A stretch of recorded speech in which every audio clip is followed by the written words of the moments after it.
Woohoo! What's going on, everybody? Welcome to the Reseller Unwind with Chris and Mike. Jiggly Mike, Flip the World, HTX. How's it going, man? Pretty good. How are you liking your new Instagram? I hate it. Fresh start. I hate it. I hate starting over, man. It sucks. Today is day 32. So I was like, oh, well, if I got a 30-day ban, then I should be able to log into my old account and everything's gone, right? Or everything should be good because I served my time. Nope. Yeah. Still says disabled. Still haven't heard a word. So I'm just rocking the new one and hoping I can build up momentum. I still have my my goal that I had for my other account. I want, I'm trying to get at least 500 a month. So like 125 a week and then 50 on YouTube. So I did like 100 this week. So a little behind, but still doing what we can. Yeah. What's been new with you, man? It's been a month since we were on because the last one I did solo. And then were you on the one before that? I think. Yeah. Yeah. Okay. I only missed one. Okay. But yeah, they're 2 weeks apart. So yeah, it's been a month. It's crazy. It's funny. I get back on Instagram and you kind of just disappeared. Yeah. Yeah. It's hard. Like I was just telling you before we started, I've been trying to list every single day instead of like picking a day for listing, a day for cleaning, a day for sourcing. I've just been trying to do it all like within a day and get a reasonable amount of listings done.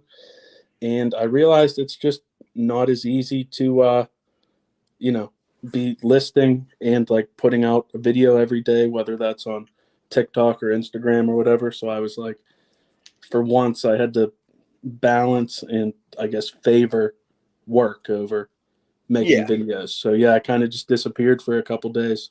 You had to pick where the money was coming from. Yeah, exactly. Yeah, and that's the difference between like resellers and then somebody that might be like a YouTuber that happens to resell because their main focus is obviously content versus 97% of us, which is the reselling side, and then we hope we get some trickle in money from the other stuff that we do. We got some people in the chat. Let's say howdy. What's up, Dana? First one. Stacy in the chat, as always, keeping things hunky-dory in case I missed something. All-Star Vintage, what up? What's up? Rescue and Resell, bang-a-rang. It is tough handling all that stuff. Yeah, so that's why we tried to transition into the source a month and ahead. So you never have it in the back of your mind like, oh, crap, I'm almost out of inventory. We already have all the inventory that we plan on using for this month. And now this month we're sourcing for next month, which is like very soon. It's in like 2 days or 3 days. So, yeah, I know. Those, the month is what, 2-3 days shorter than a normal month. And it really adds up. Yeah, it really does add up. Those 2 days feel like about 12. Yeah, because if you're someone who does it from a daily standpoint, like our daily goal is, $410, that's, $1,200. Those 3 days is $1,200 that I can't pad my numbers or add on to. Sorry, Picker, hello to the raviolis. I look like a ravioli, so I've been stuffed inside my whole life. Oh, I will say, man, Stacy and I are back on our 5x5 powerlifting routine. We're like 3 weeks in. We started in February. I just said, screw it. I'm just going to do it. So we've been squatting, benching, deadlifting, overhead press, all of it every week. Brutal. How are you feeling? Oh, horrible. I love it. I forgot how good it feels to feel like crap all the time. Yeah. Like, you squat. So for anybody who doesn't know what 5x5 means, that's 5 sets of 5 reps. You load the weight to where you can't do 6 reps. You literally can only do 5, and you do 5 sets of that. And then of course we have 2 warm-ups. So essentially 7 sets of squats, and then we have some accessory work afterwards. So that next day, well, for me, since I have like DOMs, it's like the next 2 to 3 days. Yeah. Sitting down to use the bathroom, the worst. Bending over to tie my shoes, the worst. And then she's still like, oh, we still have to do cardio. And I'm like, oh, cool. The worst. That's crazy. I love it. I love it. I feel a little pressure sometimes in my eyes, but whatever. I can't not do it. I miss it too much. Almost 2 years I went You without feel lifting. pressure in your eyes? Yeah. So I don't know if you were following Flip the World like 2 years ago. My this eye exploded. My retina exploded. And so I had to have like 3 surgeries to repair my retina, and I still can't see out of this eye like past 6 feet. And so it's like just a lot of pressure. And so they told me that weightlifting, like going heavy after my surgeries, could potentially cause my eye to explode again. And I'm just like, so I gave it 2 years, and now I'm just like, screw it, I'm doing it. What? Yeah. How did I never know this? And your eye doesn't get stronger over 2 years, does it? No, I don't know. I still have to have another surgery. They screwed up my last surgery, so now I have to have a lens replacement. Oh, wow. Yeah, I could not imagine doing a squat or an overhead press with a bat. Yeah, wow. that's why some of my earlier videos I'm wearing a patch. It wasn't a gimmick. I legit just couldn't. They made me wear a patch. Yeah, Wow. I don't know if you'll be able to see it through the live for the webcam. I got some awesome pictures, man. It was pretty cool. I guess. I'm kind of scared. Some might not think so, but yeah. So my retina, which is on the back of your eyeball, it folded over like a taco. It just completely folded over, and everything just went black in my left eye. Oh, wow. Like, it wasn't from lifting, it was just from just deterioration. So I mean, it could have been from lifting all these years, just slowly little stress cracks just created whatever. But I just like feel uncomfortable now. Like, what? I don't know why. I don't know. Probably shouldn't have brought that up or I just feel asked any more now. questions. I should have just left that one alone. Yeah, that What do you sounds discriminate against the highly challenged? No. I guess I don't want to hear about it anymore. I mean, it's way less than your knee. I can tell you that. I mean, being able to not see sucks, but I would rather have my eye explode than my knee. Dana said working out gross. No, I agree. It is gross. I literally threw up the first day back because I was like, oh, I got this. I remember how to do all this. Throw the weight on. And then I just was like, yeah. Yeah, your strength will come back like in bursts, and you're like, oh man, I'm back already. It comes back quick, but then your body's like, you're not there. There's no like endurance or whatever it's called. Like you can do 1-2 reps maybe, and then that strength is gone, and you're all like spaghetti, Yeah. Like, and then everybody's like, man, what's this fat guy trying to prove in the gym? Why is he? I used to be strong, I swear. Yeah. I just need to get my hoodie just needs to say that I used to be strong, or just like a picture of my eyeball X-ray. Like, this is why I'm weak. What's up, Zach? You saw Bought and Gone. Man, if you guys saw his Amazon got deactivated, like they just cut it off. And I was crying about Instagram. My Amazon got deactivated like 4 years ago, and I was just like, screw it, F Amazon, I don't need them. But he sells a ton of books on there, so hopefully you get your account back. Yeah, I'm pretty strict in the gym. I make fun of people that sumo squat. I mean, not sumo squat, the sumo deadlift. Yeah, that's cheating. And yeah, exactly, and quarter squat and all that stuff. But I mean, whatever, to each their own. I'm a meathead in the gym. I should bring back the eye patch. When I have this other surgery, I'm sure I'll be bringing it back. Yeah, don't overdo it. That's excess is all I know in life. When I drank, it was an excess. When I did drugs, it was an excess. I have 8 kids, so obviously I'm in excess. I lift in excess. I go to buffets, I eat in excess. What's up, American Arbitrage?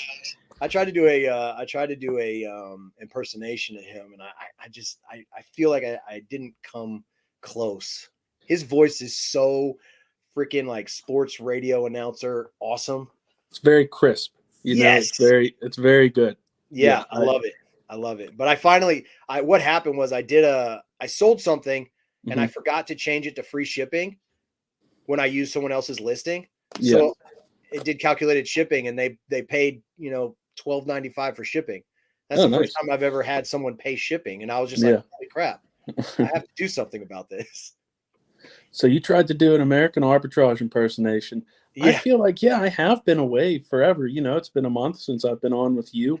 Yep. And then, I was off of Instagram for even longer, I guess. Yeah. Yeah. I mean, wow. I know. Yeah, I I came feel back. like I missed I came back everything. with a new account, and you were just like, I got to take this seriously. I'm out of here. Suddenly, I started caring about reselling all of a sudden. I don't know what happened to me. That's you're entering what, year 2? Full time. Yeah. Yeah. Yeah, I guess. That's what it is. Or no, wait. July 1st will Last be year? July 1st last year? Or no, 2020? July 1st this year will be or not July. July 1st this year will be my second year. Yeah. Like the start of my second year. So yeah, I'm heading into you're in that phase of, okay, this isn't a hobby anymore. This is how I pay my bills. I need to take this seriously. And yeah. Oh yeah. Awesome. But I'm still trying to balance it. Like I've been posting like 2 TikTok videos a day for the past 2 days. So I've been really trying to, I guess, balance it. I don't know. I'm just not good at balancing. Like I have to do one thing in excess and then do the other thing in excess for a while. Like I don't know. I'm not very good at balancing. Yeah, it's hard. So I used to write a schedule down, as lame as that sounds, and it would be like, Instagram, you're going to post at 11 a.m., 4 a.m., blah, blah, blah. That's when your Instagram time is. Because I don't scroll or anything. I literally just watch people's stories. And if I catch your post, I'll obviously like or comment. But yeah. Oh God. Emma's in the chat, everybody. Emma, I took your hair. Emma did 2 braids for me before the show, but I took them out because they were killing me. I had a headache. So I'm sorry, girl. I had to take them out. Now go to bed. She told me my hair was too short and greasy. So I took a shower before the show, so I'm just about as clean as I ever will be right now. Oh, come on. You just finished doing like a 10K. Yeah, this is all just grease. It's just all sweat from the running. Yeah. Sorry, Emma. So let me see. You've been off for a month. Yeah. You're for good reason. You've been sourcing more, or just kind of going through the stuff you have? No. I've been sourcing more. So yeah, I don't know. Like it's like the Sunday night rewind. I don't know if like I should go into detail of like why I was away. Like I pretty much just had a death in the family. Like this is our show, man. We talk about whatever we want. Yeah. So I took some time off just to like refocus, I guess. And I've been doing a lot of sourcing. I've been trying to source like 3 times a week, which is a lot for me, but like I have a real short like window where I'm willing to deal with people, I guess, like be out around others. Yeah. So yeah, I'll go to like 2 or 3 stores and source 10 to 20 things. That would be good for like a day or 2 of listing, and then I'm pretty much just like sourcing every other day now. Okay, so you source for what you need and then go out and get more. Yeah, I'm not like a month in advance or anything. Like I'm sourcing for like the next day. Okay.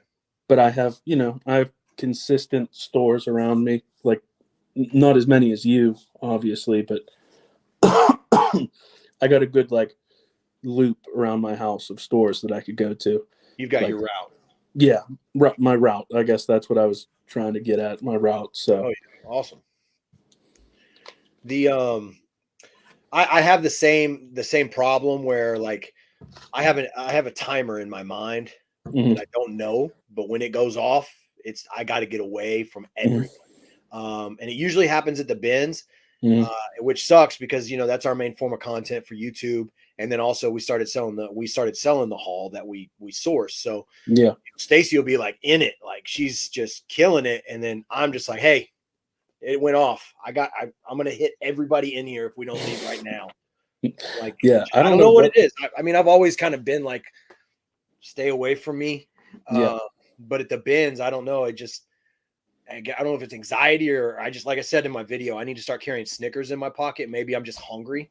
My blood sugar's going down and I need to just kind of diabetes myself up. But yeah, like once that timer goes off in my head, I just look at it. I'm like, hey, I don't care. I don't care about anything you just brought me. We have to go. Which is, whatever. Yeah.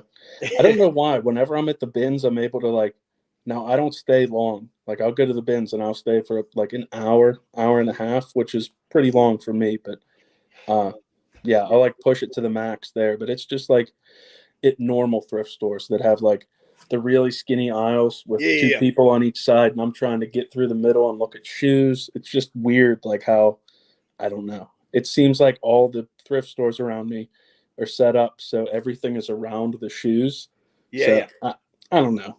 I'm just but my main issue in life has always been that I'm a very outgoing person. Like I'll talk to anybody. I talk to the homeless people at a red light because I'm bored. I'm like, "What's up, man?" Blah blah blah. So anyway, I'm an outgoing person. It's not like I hate people and don't want to communicate, but it's just like at the same time, I also feel like I have a bubble, and then when my bubble is messed with, I'm just like, okay, I got to. And like you said, thrift stores, narrow aisles. My problem is I go into a store, if it's a retail store, and I'll fill my cart. So I have like 50 pairs of shoes in the cart. Yeah. And then I have a backup cart that I then I find a corner and then I move keepers and separate. And then I go put the shoes back because I'm not a human garbage can. I'll at least go put the shoes back. Yeah. But for whatever reason, I'll find the only corner in the store that nobody's at. And as soon as I start doing the work, people show up. Like people are just drawn to me. Not in a weird like Joel Osteen like Lakewood Church kind of way. But yeah, it's just like, oh cool, I found a corner that nobody's here, and then I turn around and there's like 5 people. And I'm just like, yep. Oh. And it happens like, every time. I was like, I'm working. You gotta let out whenever they get too close, you gotta let out a real big like sigh and just let them know you're displeased that they're around you. Oh, sigh? Oh, I thought you were gonna say fart. And I'm like, yeah, that doesn't seem to work. No. I do that all the time and they just stay there. And I'm just like, you're like standing in my filth. What are you doing? I have one of those little fart buttons. And I'm just like, and then I look at them and they're just like, oh, I'm still gonna stay here. I'm like, all right, cool. I guess we'll just inhale lunch together. Wow. Oh yeah, I forgot. Tomorrow, post office is closed, guys. So you don't have to ship out any orders. It's President's Yeah, that's right. I don't think it was Lincoln's fault. I think we still blame Obama for everything, right? Or do we blame Trump? I don't know who we blame anymore. But yeah, so you don't have to worry about packages tomorrow, which I hate. I'm still going to pull them and pack them. Yeah. Like I already had one guy who's been annoying me all day. I accepted an offer on some shoes and I could just tell right away that it was going to be annoying when he pays and then immediately sends a message. That's always a bad sign. And it's all, hey, how fast could you ship these? And I'm like, post office is closed tomorrow. So the earliest would be Tuesday. Yeah. Will they be here by Thursday? Good question, man. Shit, I don't know. I'm going to say yes, you paid, but I can't. I mean, I don't work for the post office. Let me call Joey real quick and ask him. I mean, I do priority. So the most annoying thing that I guess that happened to me this week on with eBay would be I sold I had this like saw thing. It's like an old Craftsman saw, but it's like in 5 parts, and I had one of the 5 parts, new, sealed in the package, like real old, not real old, but old. Yeah. It's like Craftsman Sears, which I don't even think Sears is around anymore.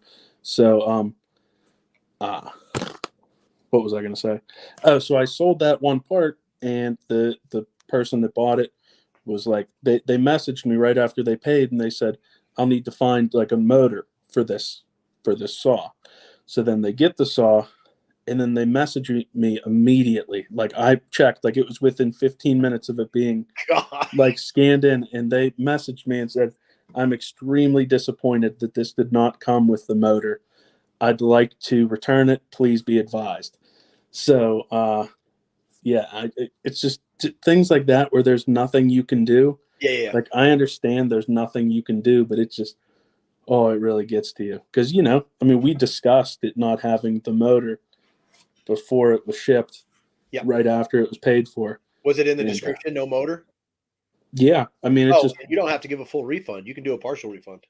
No. Up to 50% if you want. I mean, I don't think a lot of people take advantage of that. I think you just give them their money back, whatever. Yeah. Because karma in the end. But Mhm. technically, if it's in the description, you don't have to give them a full refund. I've only done that like one time on somebody. And it wasn't even a big ticket item. It's literally like, it was a VCR. Yeah. And they said it didn't work, whatever. Sometimes, we all know how stuff gets shipped. Yeah. So I was like, fine, I accepted the return. And they literally just put it in a box and sent it back. No padding or anything. So when I got it back, like the faceplate was broken off, the back corner was dented. And I was like, yeah, no, I know it doesn't work, but you could have at least packed it in the same box I sent it in. Yeah. It's like you kept my bubble and sent me the VCR back. So they just needed some bubble wrap. Yeah, they just bought the VCR for the bubble wrap. eBay auto updates to reflect Tuesday. Yeah, that doesn't mean you're still going to have morons that are going to message you. And I'm still shooting out. I'm still sending out funny decline offers. I had a pretty good one today. $15 on a $70 pair of shoes. So Oh wow. Yeah, I just asked them if they ate paint chips when they were a kid. Just seriously, who makes a $15 with free shipping to Massachusetts? But those massholes. All right, so it's so funny that like you're the person that sends all of those declining offer messages, because like whenever I get a lowball offer, the first thing I think of is your video on Instagram where you're like, or on your old Instagram where you were like, oh, like some people are just trying to see if you have like a minimum offer. Yeah. You should always respond to those offers. And like this whole year, I haven't like auto declined a single offer. Like I send a, counter offer to every single person because of that video. Yep. Yeah. Typically, if they're at least within like, I'd even say half of what it's listed at, I'll just counter.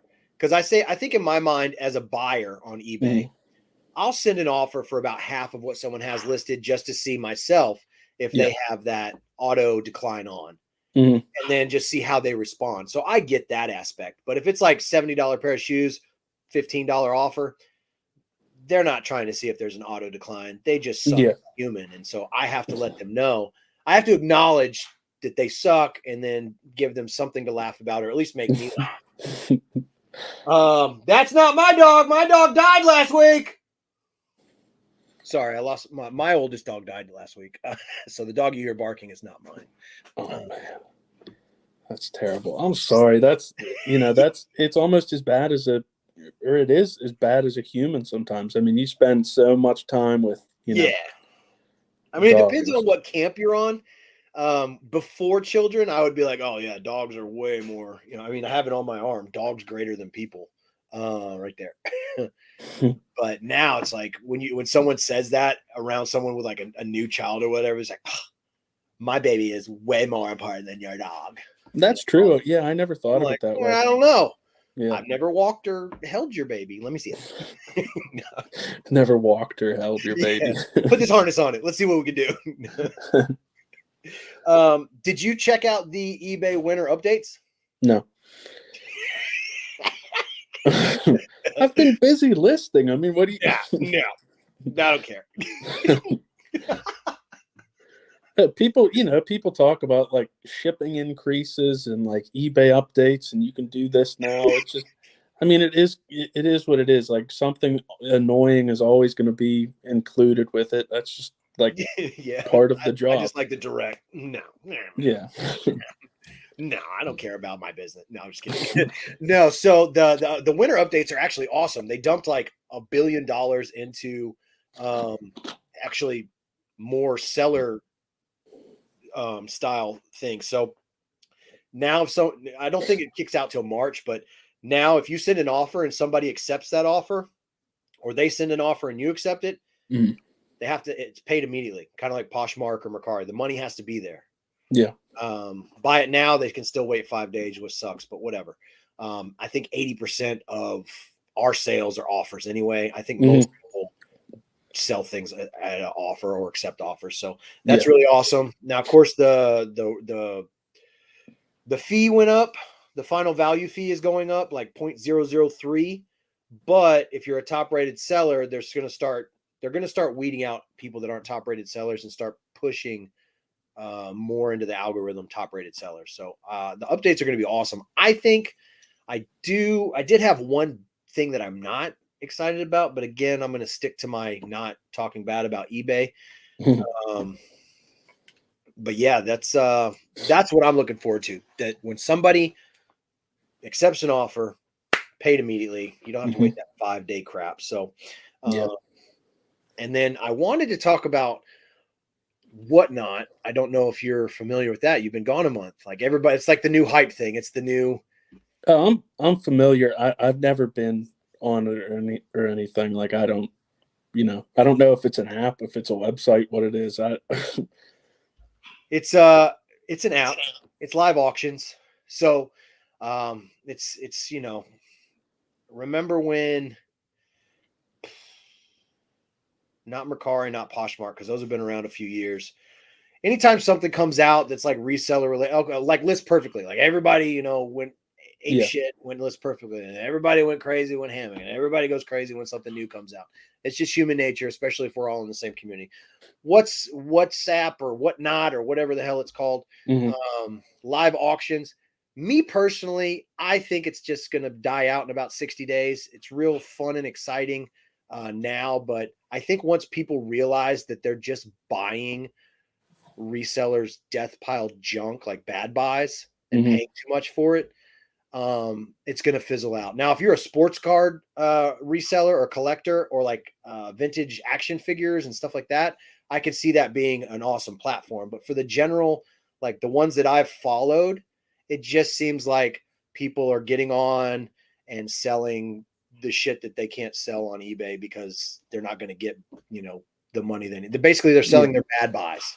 And they're selling them to their viewers, which in turn you're kind of screwing your own followers over. But that's my personal opinion. I'm an asshole, so maybe I'm just looking at things differently. But from the ones I've followed and seen, the stuff that's being auctioned is not what I would like. I see stuff going for like $20 plus shipping. And I'm like, oh, that was like a shirt that would sell for $8 on. But because you have so many followers in your thing and they're supporting you, they're buying a crappy shirt for $20 plus shipping. Yeah, I see it as kind of like a way to like unload some inventory. Like I couldn't imagine having like a auction every single week. Like I couldn't imagine going out and buying just like mass amounts of action figures and selling them at an auction. Like I don't know. It just seems too risky. I just don't like the auction part. Like if it was a new platform where you could just list the stuff and sell it. Oh, there's a long question there. Yeah. Somebody said I wasn't paying attention to the chat, and I was going to be like, "Well, yeah, no, I'm talking to Mike."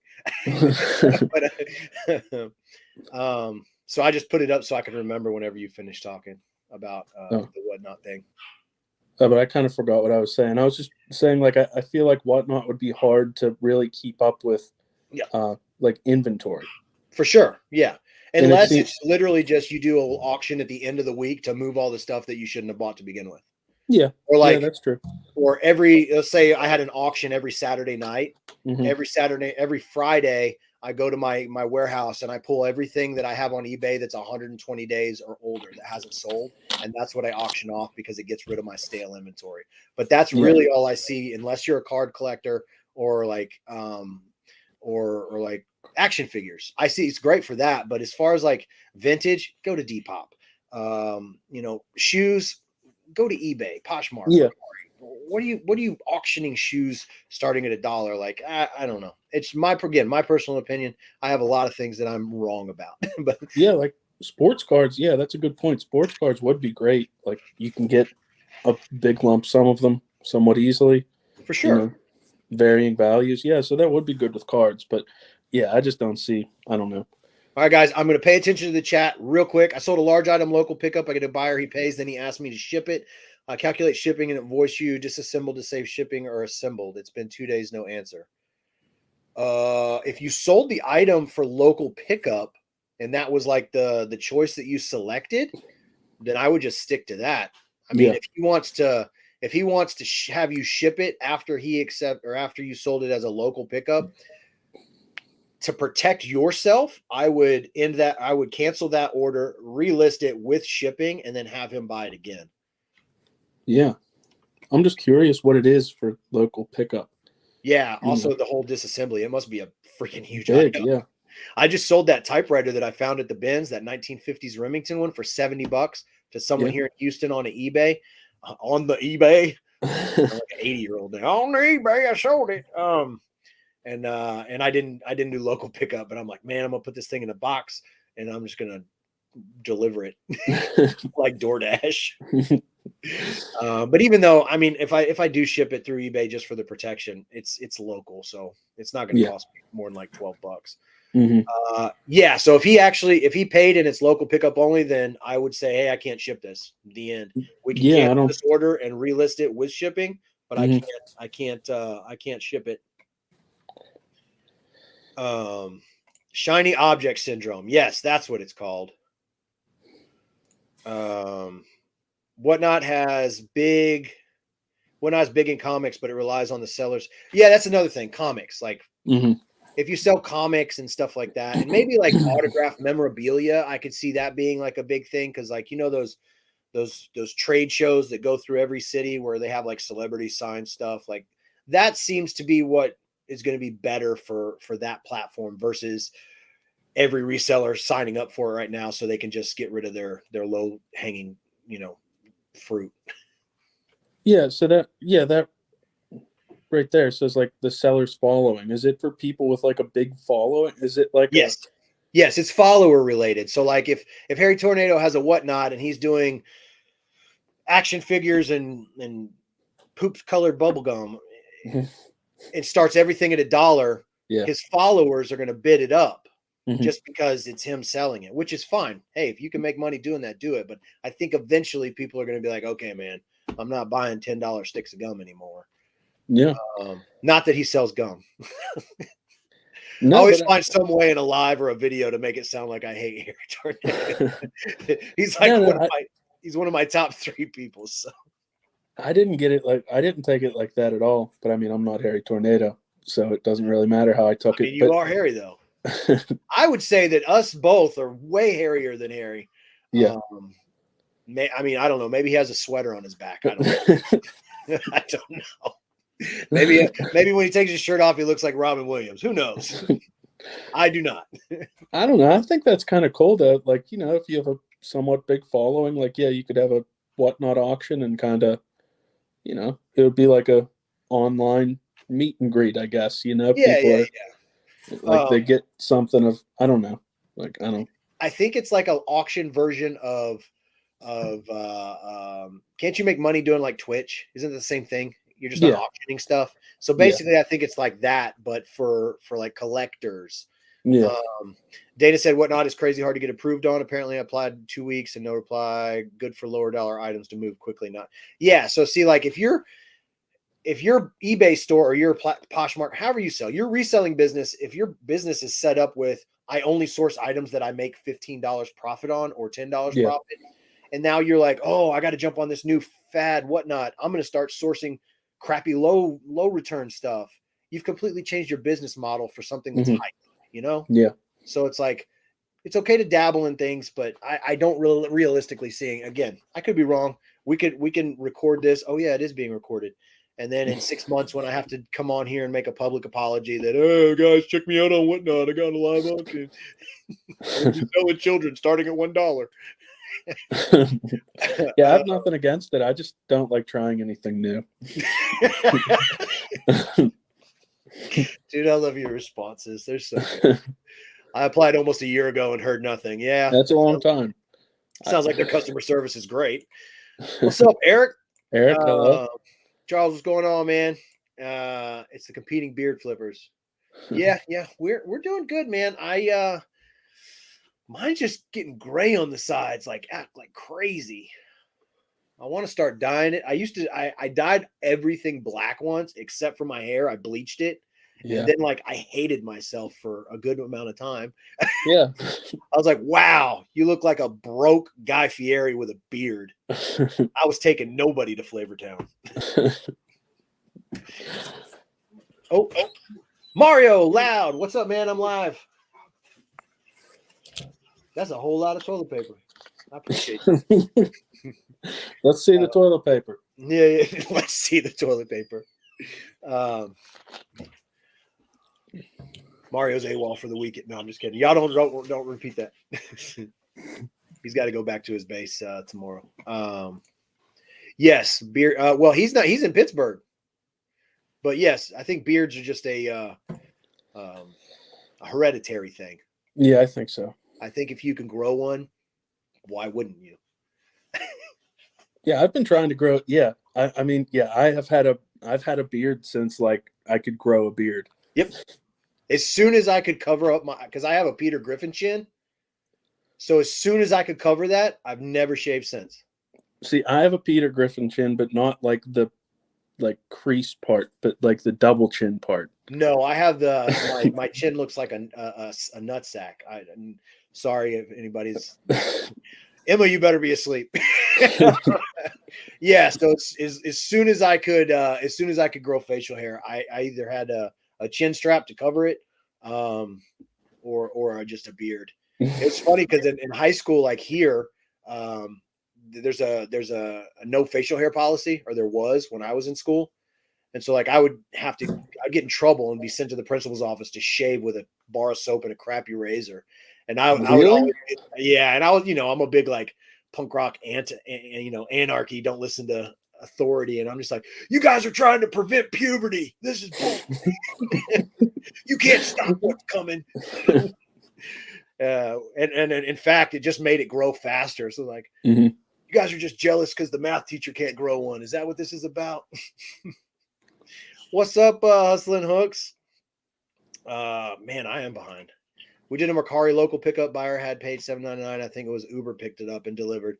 Yeah, I haven't jumped on that, but again, I'm on the fence where I don't think cross-listing is what everyone thinks it is. I think that if you focus on one platform, you'll make way more money than you will sprinkling out everywhere.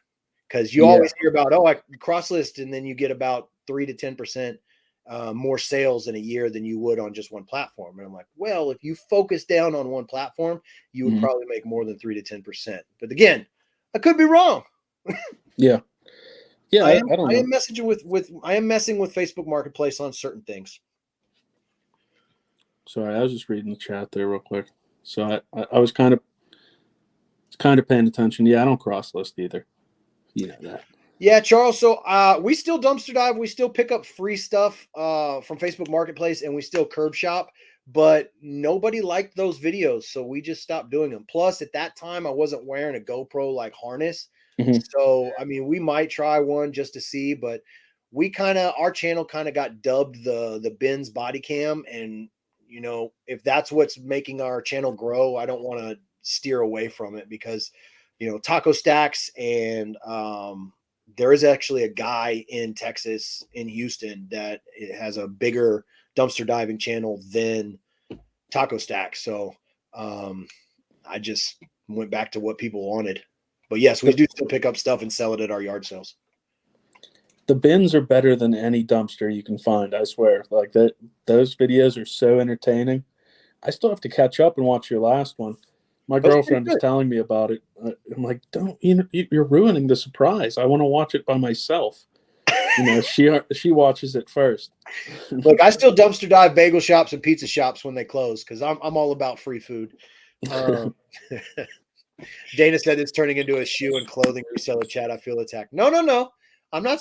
I mean, hey, you want to sell everything, sell everything, make your money. Look, man, we can go 2 streets down. Okay. 2 streets down on the freeway. I don't want to make it sound like it's real close to my house. And that's the world famous Bel Air district where the ladies of the night are always working. And God bless them. If they go make that money, they got to make that money. I don't knock anybody's hustle. Just don't kick my door in and try to steal mine. That's my only thing. Yeah. But yeah, And again, I sold a typewriter, so I'm not just selling shoes and clothing. I like shoes and some clothing. I don't even like all clothing. I agree. If you have a big store delisting on other platforms, it's huge. Yeah. See, I couldn't get into it. It's just too much extra work. It's like I don't like itemized spreadsheets to an extent. Now I do use spreadsheets because I think it's very important to know your numbers and know your inventory. But like at the end of the year, like my CPA just needed like how much you make, how much you spend, you know, how much you drive. Yeah. And, you know, they need like 5 things. Mm-hmm. So, yeah, it's pretty much just money in versus money out. Like no matter how like much you spread it out on 10 spreadsheets or you write it down, like it's pretty much just money in versus money out. But you do have to have some form of way to track your stuff, even if you don't do it to like the detailed, like dot your T's and cross your I's, everything. You got to know what you're making versus what's coming out. Because if you're spending $5,000 a month on inventory, but you're only making $2,000, you're on a sinking ship. And unless you have something to look at to tell you that, you're just going to keep doing that process and think you're okay until you are like, crap, I have to get a job. Yeah. So let's see. Hey guys, you have any great finds from this week? I found a 1994 night orange baseball jersey. Dang. $6 return. I'm going to talk about on my. Wow. That's a good find. I didn't have a find like that. No, I didn't either. I found some orange Ultra Boost 20s and some like James Hardens that are worth like $90. And then Stacy found a crap load of $100 items at the bins. But no, like I stopped going for home runs. I just like bread and butter. Like if I can just sell $20 to $40 range items consistently, I'll do it all day. Like, and then occasionally you have that $105 like random thing sell. That's kind of where I'm like Stacy finds the $100 stuff and that kind of pads on to, you know, that's like a bonus. Like if you have a job and like you did good for the quarter and you get a bonus, that's what I look at when we get those big pops of non-clothing items. But dang, that's pretty awesome. And then I think Carrie found like a Grail Space Jam shirt just chilling on the shelf. Yeah. That's awesome. Like a $200 shirt. I think the best way is to list on one platform or get a cross-listing service. Manually cross-listing seems like more. Exactly. What's up, Commonwealth? Oh, can you see it? I haven't done the photo yet because I saw everyone else was blowing it up, but I do have my my non-Inman up there. He got custom made. I don't know if you saw, but he had custom ones made. Yeah, I did. So Stacy found this like Selena doll, and so I was gonna make like a vulgar post with the Inman and the Selena doll. Since everybody is doing like a cute one, I was gonna take it the other way and see if I could get my new account banned. Yeah, good luck. Yeah, well, good luck. I'll see you in a month. I'm visiting out town this weekend. Should I go to the bins? Oh yeah, definitely. Always. The answer will always be yes to go to the bins, even if you're just going to go to watch everyone else. Like somebody commented they didn't like that I used the term animals in my last video because I was just filming the people fighting when they said go for the shoes. And I just went animals. And I did it in like that weird accent because like everybody that was going crazy, like I see every day, I interact with, we swap shoes. We paper, rock, scissors when they have one and I have one. So like, it's not, these aren't strangers. I see these people all the time. So they, usually in my videos, I'm barking whenever they say go. I'm like, "Arr!" So this time I just animals. And they're like, I don't like the way you said. I was like, hey, I don't mean anything by it. I know these people. But yeah, go to the bins and just watch if you've never been. It's so much fun. I'm going to the bins tomorrow. So are we. 8 a.m. Ours opens at 10, I think. What's that? Ours just extended to staying open until 8. So they're open from 8 to 8. Wow. Yeah, which our sun goes here. It gets dark here at 6 o'clock. So I'm just like, dang, do I want to do some nighttime benzing? I don't know. That sounds rowdy. Yeah, it does. But then especially if there's like a full moon. you know? Then the manager told me that her catalytic converter got cut out of her car in the parking lot. And I was like, maybe I don't want to come to nighttime bins. Oh man, that person probably had the find of the day at the bins. Yeah, For real, like literally just like laying, oh, I'm just working on this car. But yeah, Stacy told me we're going to 8 a.m. tomorrow. So apparently I'm going to wake up early. Yeah, I'm probably going to go pretty early too. I like to just get it over with, and then I'm able to clean everything and maybe get some listings done. When's the Stacy cam coming? Yeah, so that is something somebody brought up, and I think we are going to get her a camera and a harness. The problem is that she was telling me is when she's in the bins or whatever, she's using both hands, and then she just kind of puts everything like, so if she has on that chest harness, all you're going to see is all the stuff in her hands. So it's going to be more editing for me, but I do think that if we had the back-to-back, like you see me pretty much just looking stuff up and sorting, and then casually finding things here and there, and then you just hear her and see her like going full-blown crazy. Didn't Stacy find that thing for a car or something like that? All three things for a car she found at three different hauls. All three have sold. So, what about the one that sold for like $1,000? $1,250. Yeah, they were after tax. They were in $1,337. Yep, she found that, and then the next time we went, she found the it was like a Ford scanner thing, and that sold for like $250. Yeah. Wow. Yeah, it's like someone donated their garage or something, and she just grabbed it all. Everybody, since they do it by weight, people don't grab heavy stuff. Yeah. But they also don't realize that heavy stuff isn't priced by pounds. They just sell it for like a flat price. Yeah, it says I don't know like how your bins are bins. Yeah, our bins they cap the heavy stuff at like $7. Exactly. Like if they sell like couches or dressers or something, they'll be individually priced, but it's usually like no more than $20. Mm-hmm. And the way ours start is Monday, whatever couches or furniture or big items they have, let's say they're all $20. By Friday, they're all $5. Saturday, they're 50 cents or $1. Sunday, they're 50 cents because they're just trying to get rid of it. Yeah. So we grab the heavy stuff, and then when we get to the register, they're like, "What is that?" And I'm like, "I don't know. It's heavy." And they're like, "All right, $5, $7." Yeah, Stacy Camp's coming. I promise. In the 4+ years I've been selling, I have yet to sell a typewriter. They sell, even if people don't use them. Sophisticated people like to put them in a display. You put it on a fancy coffee table and in your house, and it looks like you're fancy. You put it in. What is that? It's a typewriter pencil sharpener. You look like a friggin' giant holding that. Straight up Harry Potter style right now. What's up, Greg? You weirdo? No, I'm just kidding.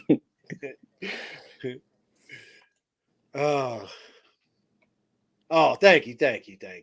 Oh man, can make me blush. I know he gave our show a partial shout out on the show that he does with Carrie. He was like, "Oh, and speaking of tattoos, there's wait, I don't know if I should talk about them since the whole fiasco." And I was like, "Oh man, go ahead and say it." So yeah. Anyway, I personally think the volume bread and butter game is where. Oh yeah, I mean, yeah. I look at reselling or what we do, like how the Dollar Tree works, or how Walmart works, or how any actual business works. It isn't resell. I mean, Ford selling cars on a dealership is reselling. Walmart reselling. It's all reselling, because they're not making these things now. Obviously, Ford's making them, but like none of the stuff in Walmart is made by Walmart. They're getting it for cheap, and they're selling it to us for a premium. And they're maybe, in the dollar store, you can buy all that. The dollar store gets all their stuff from Alibaba, basically. They're getting it for 40 cents, and they're selling it for $1. So their margin is very small, but they're moving 10,000 things a day because everybody goes to the dollar store. So it's no different. And once you have that in your mind, you're like, okay, well, I can't build a business on home runs, but I can build one on 1,000 singles a day. Yeah. You know?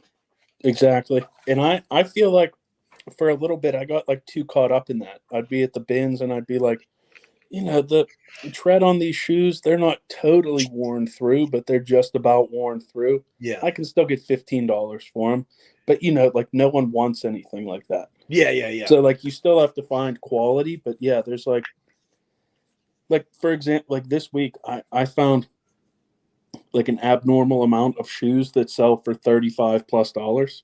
I mean, they're listed for that right now. There's pairs sold for that much. So, like I Nice. haven't sold them yet, but like a $35 pair of shoes plus shipping, that's like a big sale for me. Like I like live in the $25 to $30 range for shoes. Like I sell a ton of sandals that I get for like $1 or $2 for like sorry, like 18 to 20. It's just it's so pretty much just making the same $25 over and over again. That's that's the thing. So like as long as you know what you want to get, like I don't want to source anything that I can't make $10 on, let's say. Yeah. Then just focus on $10 and you're going to find home runs. But you're also going to weed out all the stuff that's going to be kind of a waste of time that you're going to eventually have to create a whatnot and sell all that on anyway. I'm not going to get any affiliate money from whatnot. I did create like this, I call it a profit quick price check thing. I can't, you guys aren't going to be able to see it because, that's the way that I don't know how technology works. But basically, it's like for eBay, I do from $5 buy cost to $10 buy cost. So if I want to make 2 times profit, if I buy something for $5 buy cost, I have to list it for $28.99. If it sells for $28.99, I make 2 times my profit. If my buy cost is $10, $45.99 is my lowest I can take and still make 2 times my profit. And that's with free shipping? And that's with free shipping. Okay. Facebook Marketplace is so much better. For my $5 to double my profit, all I have to do is sell it for $11. If it's a $10 buy cost, I just have to sell it for $31. That's why I'm experimenting with Facebook Marketplace. But at the same time, with Facebook Marketplace, aren't you selling a ton of like Astros jerseys and stuff on there that you find at that's the on bins? Stacy's Facebook Marketplace because she has like an established Facebook Marketplace, which she's been selling on that, like toys when the kids grow out of them and stuff like that. So me on my Facebook Marketplace, like I had to change my profile picture so I didn't look so crazy, and I had to make my account private, and I had to make it look more like, hey, I would buy from this guy, not hey, this guy, I'm going to report this guy. So, but yeah, that's what I'm trying to do. Is just test the water. But yeah, I have this just in my mind. I know what I need. So, and again, I don't think we've sourced anything this year that has cost more than $10 buy cost, because we average everything, even like all that big Ford, all those diagnostic stuff. And then since we started doing the videos where we then just like, let's say we got 60 items, we keep 15 and sell the 45 to somebody. That 45 that we sold covers the 15 that we got. So all of our inventory is free. And then of course we go to our shoe plugs and pick up our shoes and we pay for those. But even when we do that, like we just got 30 pairs from our retail source. And it still came out to $9.96. And the only reason it was that is because I picked up a vintage King Cobra leather golf bag that Stacy found that it sells for like $150. Yeah, I saw that. If I didn't get that because it was $20, then our buy cost would have been way less. But again, that's a thing. Like I know that sells for $150. Why would I leave it there? Yeah. Yeah, exactly. I really enjoy like how much you guys like toss in on top of shoes. Like you're obviously very passionate about shoes, but how you source, like how you guys source, like it's, it's just interesting to see everything you find. It's just, I don't know why your videos are just so much. We know what we like to sell, yeah. But also mama didn't raise no fool. If I see money, I got to get it. It's like, I can't, especially if I've sold something like that before and I see it. Like I saw a Callaway driver and I've sold golf clubs, but most of the golf clubs are crap. Yeah. But I'm like, this is Callaway. This is a big driver. Let me look it up. And I'm like, it's $399. My risk is very low. And then they sell for 80 plus. So I'm like, why would I leave this here? Oh, you're just a shoe seller. Put it back. Hell no. That's a home run that I'm talking about. Yeah. But even stuff with like the boppets and the lightsabers that you sell and stuff, like you're just very consistent with what you pick up, but you pick up a lot of different stuff. Like, yeah, I don't know. That's the advantage of sourcing at the bins. For sure. And then clicked on the chat. Okay. There we go. I've never been to the bins because the closest one is 50 miles. So for you, I would say go at least once a month. That's worth the 100 miles round trip to get very low buy cost inventory. Just go there, plan to spend 4 hours there. You'll make enough. You'll find enough stuff to make your money and cover the cost of the gas there and back and stopping for lunch. I promise you. I wanted to ask you, how's the reseller box going? How many have you sold? 2 or 3? All of them. 3. 3. They've all sold within 15 minutes of the link dropping at the end of the video. Remember whenever I texted you and said that someone from the bins recognized me from one of your videos? Yeah. So, yeah, that's what he was saying. He was like, I've been trying to get one of those boxes, but they all sell out like within minutes. Yes. And like I didn't know if that was 100% true or if he just, didn't get there, like see the video on time. So for sure. So that's why for what we started doing is we premiere the video. Yeah. That way I'm in the chat. And then also I know, like I end every video with, I kind of just switched up my ending. So now the end of every video is the same. It's just me saying, all right, guys, like, share, subscribe. And the box is now live now. And then I drop it in the description and I save it. So it pops up. That way it's first come, first serve. There's no because people started following our Etsy store, and I know it's to see if we make it live or not, which is fine. I don't care, but to try and make it as fair as possible, I do it that way, and we premiere it so I can be in the chat engaging. I'm like, hey guys, we're coming up, because I know when I'm going to say it in the video. So I'm like, all right, get ready. The box is about to go live, and I think right now, kind of like anything else, like shiny syndrome right now. So people are really liking the, holy crap, this guy's just giving away all this stuff that he could just list himself, which Stacy sometimes reminds me. She's like, why would you give it? We could list all this stuff. And I was like, it's just that immediate, profit. Like, because it immediately covers, I don't like clutter. So it gets all of that out. And now all my inventory is free. Plus we made a little bit from selling the box, but I don't think that, and we can ask, because Ashley is in the chat. She bought the first box. I don't think that the items that we're putting in the box, I don't think our price is too crazy to where people can't make decently what I say, the profit that I say in the videos. So, I mean, I'm having fun with it. Again, we have 6 bins locations. I could literally drive to all of them in a day, and I could spend like 2 hours. It'd be exhausting, but I could spend 2 hours at all of them. But I know which ones are the ones that have what we like. So it's just a way to all of these videos we were doing. People were commenting, oh, I wish we had the bins in my area. Oh, we don't have the bins. Oh, the bins is, 6 hours away. I'm like, well, why not bless somebody, as Dante, Prisoner Prophet, would say. Like, I'll just grab everything and then just sell it to somebody, and then they can make money. I make my stuff, and hopefully it grows the channel, which is the ultimate goal. Yeah.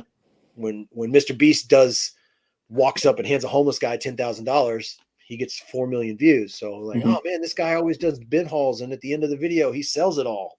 Yeah. It's a great idea, but did you expect it to be that like successful from the start? Because it's a risk. People are giving you money. You could. I think it's better than doing mystery reseller boxes, which a lot of people do, and we used to do absolutely. We used to do it from the dumpster dives, because we're showing you literally everything that's going to be in the box, and I'm looking up sold comps, and I put the comps up, and I don't, and Stacy too, we don't change our sourcing strategy. So if the box, so what we have, just so on the back end you can know how our brain works, we do the video, we drop the box, right? It's on our Etsy store. If nobody buys it before we go to the bins again to make the next box, we just take the box down and we list everything. So what are we losing? Yeah, you can't lose. Someone either buys it or we list it after 7 days. So either way, I'm going to win, because the items that I got for the box, I want to list anyway. So it's a win-win, but I like it because it moves stuff, and then our inventory is free. And then again, the bins, we go to the bins more for content and to do these boxes and to get lower bread and butter items than anything, because our main sources are our retail routes where we've developed relationships with people that when they see us, they're like, let's start pricing shoes.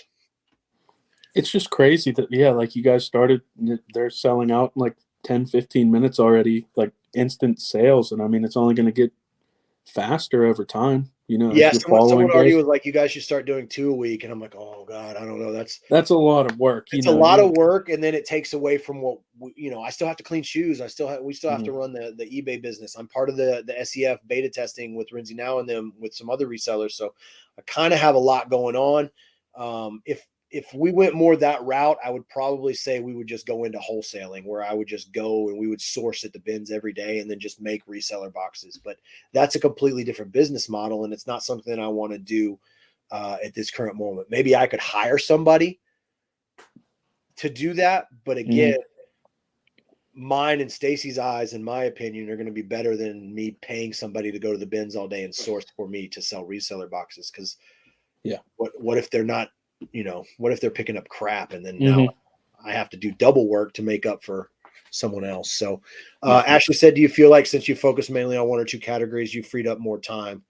Yes, definitely, because I know how to clean shoes, I know how to pack shoes, I know how to ship shoes. Jeans, I know how to pack, I know how to clean them, I know how to photograph them. Everything is systematic. I take the same photos for every pair of shoes. I package the shoes in the same boxes. I take the jeans in the same photos. I do the same measurements, and everything is in an order, so it's streamlined. I think it was Chris. I think it was Chris Daily Refinement. It might not be though.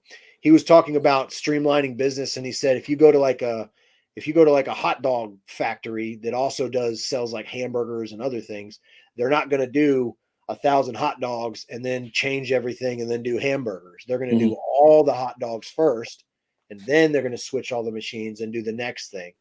And so I think that's how what works best for us. We do all the shoes and then we do all the clothes, and just when you get a system like that, there's no guessing, especially for someone like us that does free shipping. I can ship shoes anywhere in the country, and it's going to cost me an average of $10 to $11. That's just plain and simple.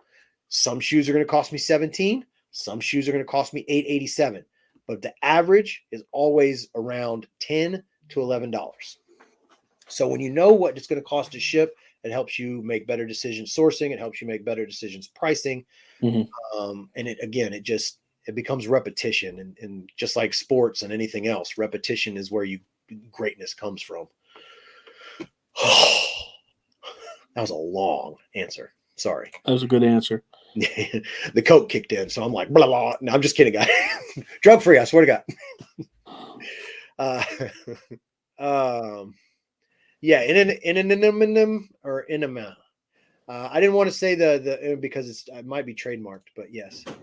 Can't wait. Oh, can't wait for the bins at 8 a.m. Sorry, guys, we're really behind. What's up? Have a great night. Dana, I still have them at 1 week. Go to the bin so I can get in a fight when someone tries to elbow me. Yeah. So when I first started doing the bins, that's what we pretty much would see was a bunch of fighting, and like mostly it was like older women like hitting other women with items from the bins, and I'm just like, I don't know if I want to be this kind of reseller. And then Stacy's like, what? No, I'm just kidding. We just discovered our city has 2 bin stores. Oh yes, that's a good feeling. That's a wake up and go to Waffle House kind of feeling. Stacy hates Waffle House. She thinks it's just trash. See, we had 2 bins locations here, but the one just closed. So I'm curious to see, how the bins are going to be tomorrow. It's going to be the first time going to the bins as like a one Goodwill bin city. So curious to see if everyone's going to be like stuffed in there. And I'm still reading the chat. So okay, there we go. Me, I would have kept. I don't know why I missed something. Stacy would have kept something. So you're reading those comments and I'm reading and I don't even see those comments. Like we're just like sitting here reading two different sets of comments. Question. There we go. Put it in caps so I can know. There we What go. do the bins do at the end of the week with the unsold scraps? So I don't know outside of Texas, but our location, the stuff that doesn't sell, they just put it in Gaylords and put it back on a truck and just send it to another location outside of Texas. Or there's a or they send it to a local auction house, I think, or they sell it directly to other non-Goodwill thrift stores. And I only know this for fact because across the street is a huge family thrift center. And when we used to go in there for shoes and jeans, we would still see the Goodwill tags on the clothes, and then they would just price with their red marker because Family Thrift uses a red like pencil. They would just write their price over the Goodwill price. And on the shoes, Goodwill here uses a silver marker. They would just X that out and then write their price with the pen. So it's funny, but they sell to other smaller thrift stores. See, my Goodwill bins, they have like a 2-story dumpster outside where, I mean, they just like, they bring a bin in and just dump it in the dumpster. I don't know if like that dumpster goes somewhere afterwards or just. You should be in that dumpster. You should just be in that dumpster. Just dump everything on me. Yeah. Purple Rube said he just got a $5 offer for an item listed at $140. See, my friend, Congrats. that's where I used to get mad about that, but now because I put sarcastic declines, you're waiting for offers like that. Oh yeah, now I'm just like, please somebody send me a low ball. Cut the keys off and sell them for jewelry, first class shipper. Boom. See, I don't. We're so far behind. I don't even know what he's talking about. What is that? Pancake wheelchair. That's his nickname.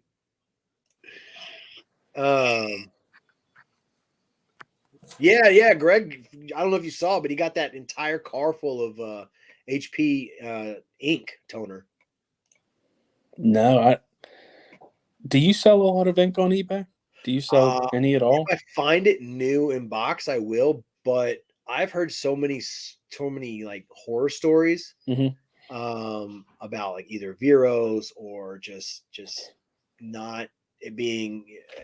There's too many variables for me, so I got out of it.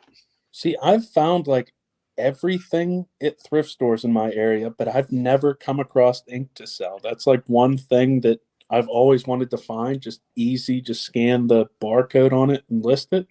But I just never come across it. But you said there's issues with, there we go. I really like the question in all caps. Yeah, if you put it in bold, I catch it quicker with my one good eye.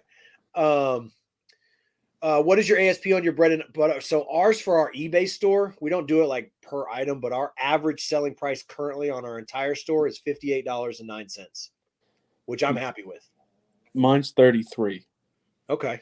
I just try to keep it above 30. Yeah. So. Whatever. Again, it all depends on where you are in your reselling and what your goal is. Like if you're trying to do this to be a millionaire, first off, good luck. And second, you probably going to have 20, 30, 40,000 listings, which means your daily volume of listing is over 200 a day. Whereas us, I think we stay between 2,000 and 2,100. Now I am trying to bump that up this year. I want to end the year closer to 4,000 listings. But if we don't get it, it doesn't, I mean, I'm not gonna lose sleep over it because what we're doing is working. So I'm just adding on to what we're doing. I have like 560 listings. That's cool. I was with that until I got that wholesale deal with those 2,000 pairs of shoes. That literally is the only reason that we're not still at 500 listings.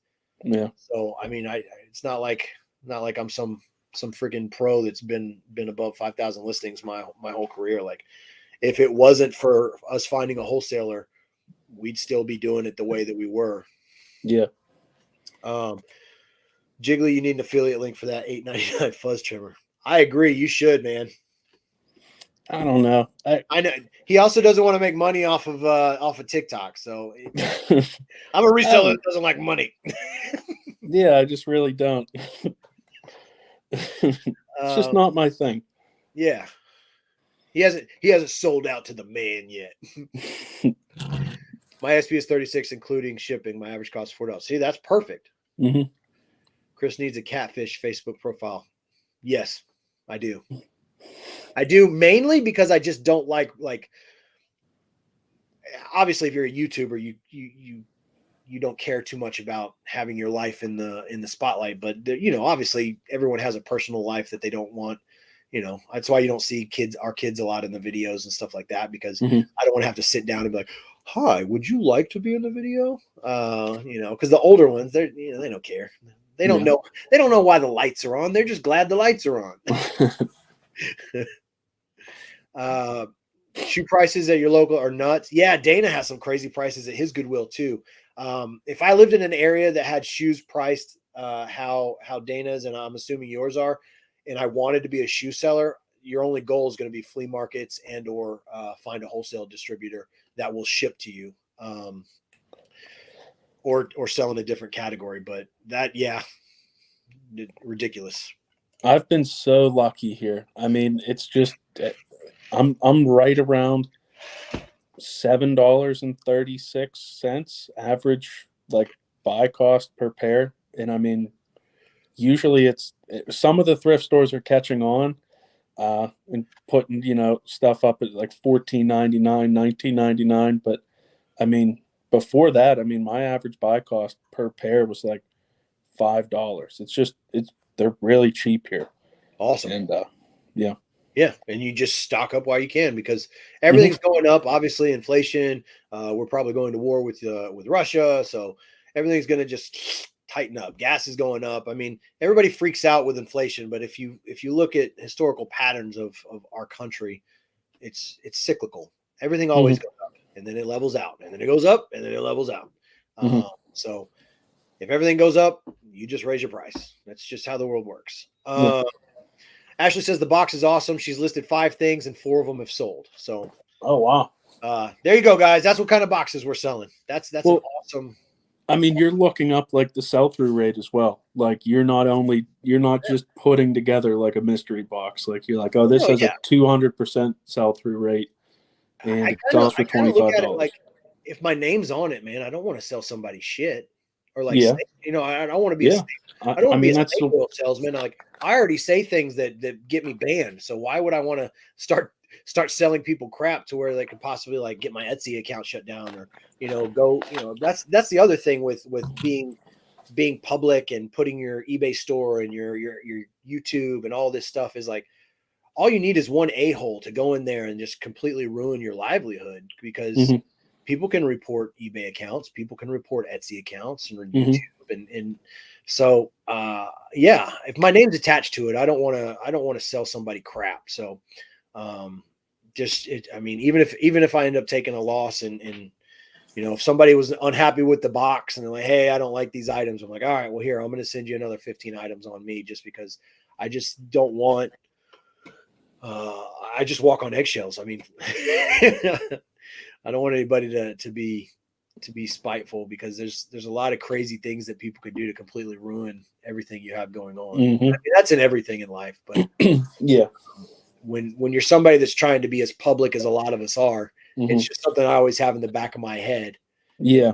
Oh man, I really don't want to say something that's going to make somebody do something that they're going to regret, because I will find them. You try not to think about it, but just remember that it is possible. Yeah. I think I was gonna say, I think we caught up with the chat, but we totally haven't. I feel like an ass. What's up, Miss Tammy? I just sent you your PFP for your catfish.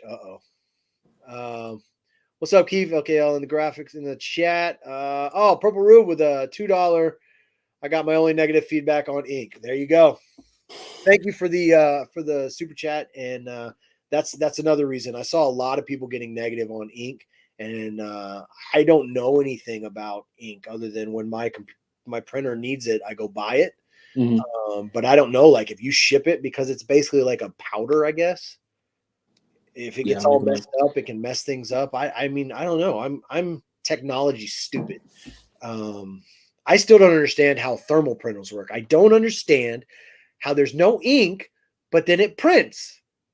Yeah, and it just keeps on printing. And it just keeps on printing. And it's so fast. What is it, like burning onto the label? I don't get it either. And dude, I literally, every time I print stuff, I watch the label. I'm like, how is it doing it? Me too. Like, I feel so dumb. I'm like, it is so fast. Why is it able to come out so fast? Why did we never do this before? Why do I still have an ink printer? What the hell? Why is there not like jumbo printers that do this on regular paper? Why do I buy ink? Because you have to remember, I don't have a computer. I never really had a computer. Like, I don't know about like I don't even know what an ink looks like to put in, to like sell. I get this. I feel the same way when I see like those wood burning things where they burn logos into wood with a laser. Yeah. And I'm like, all I think about is Austin Powers. I'm like, freaking laser beams. How is this happening? Why am I having someone use needles in my arm when I could just have them laser it on? Rich Armstrong said, terrible. Yo, what's up, Mike? It's Rich from the Bins last week. Is that your guy? What's up, Rich? Yeah. Nice. Yeah, Rich knows you.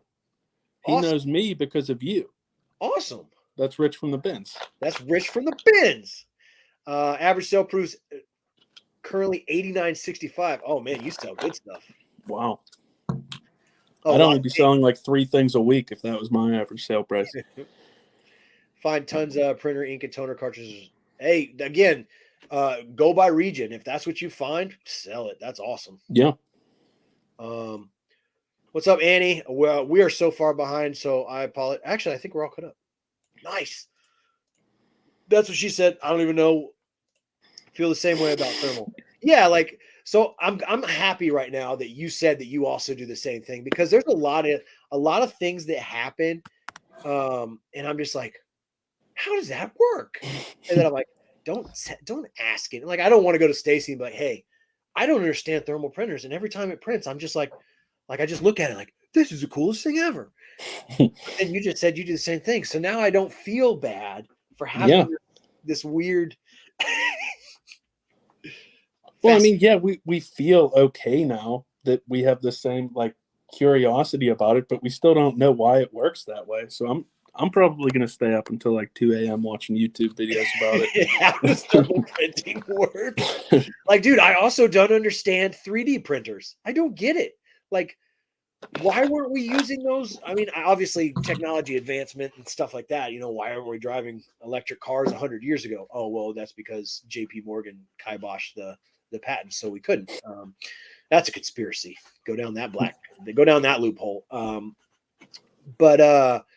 Yeah, like, I don't understand. Like, I see people, like, I saw a guy make an artificial hand and donated it to a kid that was born without, just a wrist, no hand. And he's like, yeah, it cost me $27 to make this kid an artificial hand. And I'm just like, what the hell? Why aren't we doing it? I mean, obviously I know why hospitals don't do that, because there's no money in it. Just like, treating diseases, you don't cure them, you treat them, because there's no money in treatment or in a cure. There's only money in a treatment. But yeah, I'm just like, what the hell? And then when you watch a 3D printer print, I'm like, this looks like somebody's using a hot glue gun and making something, but it's not hot glue. Sorry, I went on a tangent. Man, so you can. I'm not even gonna ask. Yeah, I bought something that somebody. Let me find this thing. This. It's a Notorious B.I.G. as a Buddha. And he 3D prints them and then paints them. And I don't understand. His name is. What's it feel like? Is it like heavy or something? No, or is it? It's hollow. It's like one of those crappy Easter candies where you think you're getting a solid milk egg and you bite it and it's hollow and you're like, oh, this sucks. But yeah, 3D printed. Mind boggled. I don't get it. What up, Big?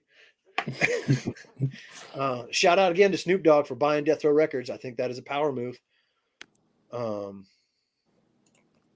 Thermal Thermally, yeah, it burns onto the paper. New ink. Yeah, I don't get it. How does it burn? I don't smell it burning. Everybody's gonna be like, these guys are morons. All right, we're heading out now. Like a late, yeah. Basically, that's what this is. It's just like a reseller unwind, and then learn random things that we all secretly do that we didn't know other people do. So what is your going into next week? What's your goal? What's your strategy? Just still do what you've been doing? So yeah. So I don't even know what I'm going to be doing. So yeah, tomorrow I'm going to the bins, and yeah, I'm just going to pretty much just try to stock up on inventory. My aunt actually wants me to come over to her house on Tuesday because she has some stuff to give me for to list on my eBay store. Nice. She's been she gave me like these crystal wine glasses, and I sold them all, and they sold for like $360. So she has some good stuff to give me. So I'm gonna go there, and we hang out, and I list some stuff, and then she's like, "Here's some more stuff to list," and yeah, it's a real great time. So that's my free inventory. Yeah, so I'm gonna go to the bins, get cheap inventory, list that, and then go get some free inventory, hang out with my aunt for a little bit, and yeah, that's about all I've planned. Nice. Whenever it comes to Wednesday, Thursday, Friday, I haven't thought about those days yet, but Monday and Tuesday, they are all booked up. You need to like, I know you're like big like Pokemon, so that's the whole Jiggly, but you're just kind of like, you're like the dude reseller. Like you are like the Big Lebowski of reselling. Like, what you got planned for this week? Man, I don't know. I'm just gonna, Awesome. I'm like the opposite. I'm always stressed out, so I'm not trying to think too far ahead. I only like to be stressed out like 2 days in advance. It's not like I'm not cool about anything at all. I'm always stressed out. Oh, this thing is constantly going. Like, yeah. I usually have to take like a bunch of melatonin to turn my brain off at the end of the night. I'm constantly thinking about things that I want to do or that I haven't done or that I need to get done, and then all the other things. So usually my brain, the way I look at, so like just to give you an example, bills. I don't try, but I want to sell enough stuff in the first week of every month to pay the bills for the month. That way I don't have to worry about any of that crap. And then the rest of the month, it's just like, that's one thing off my plate. And then I can focus on not pooping my pants when I squat or my eyes, which I do my lifts. I do my heavy lifts now with my eyes closed. It's very weird, but I think if I lift heavy, but close my eyes, they won't explode out because I have strong eyes.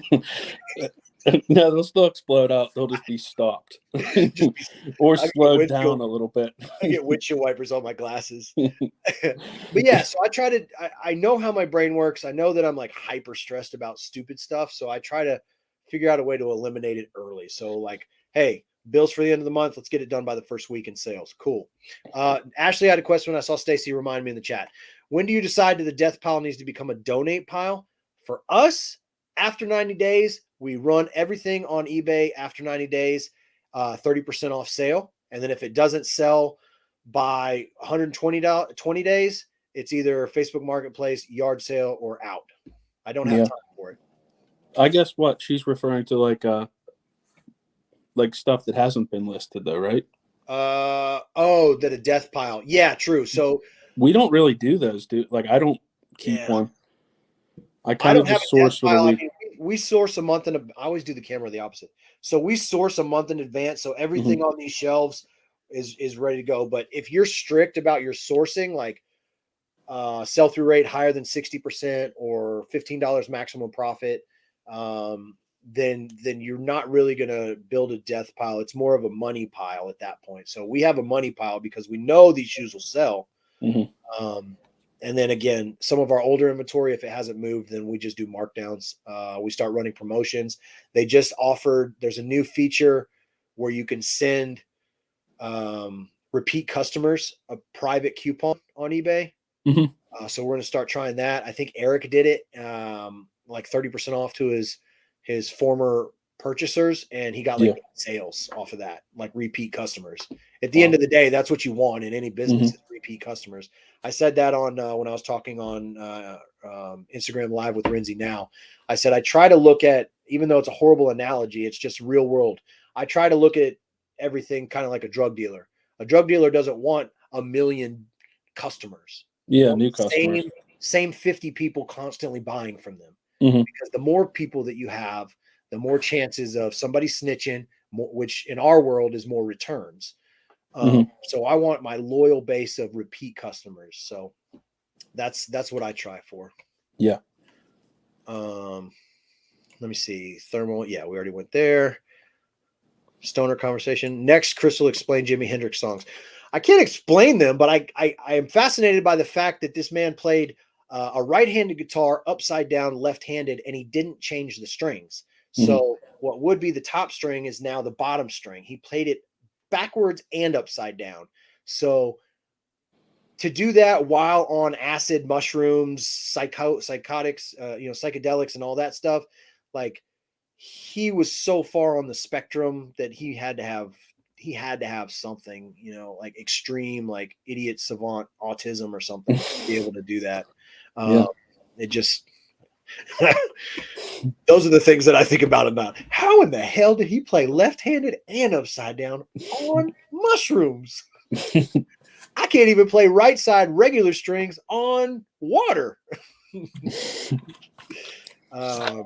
All-Star Vintage just drafted the exact shirt you're wearing. So that means you're wearing a vintage shirt, aren't you? Me? Yeah, not me. I'm wearing a freaking Mike Tyson shirt. Pikachu. Yeah. No, I got it looks vintage because I wore it a lot, but I think I got this one at Walmart, actually.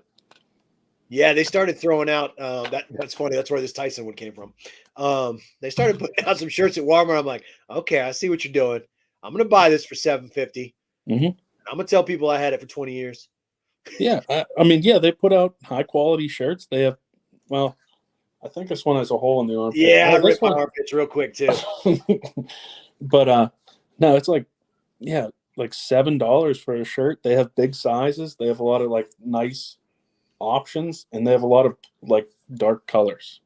All I really wear is black shirts. Yeah. And then if you're wearing a shirt that's like a reprint that used to be a vintage shirt, if somebody tries like, hey man, let me see what that tag is, you just hit them and just move on about your day. I don't know you. That's my purse.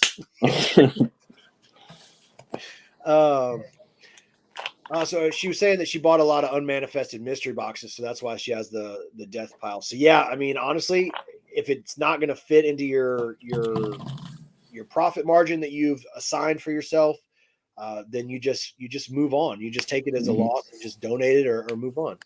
Yeah. Yeah, Chris too. Right, whatever you said, Chris too.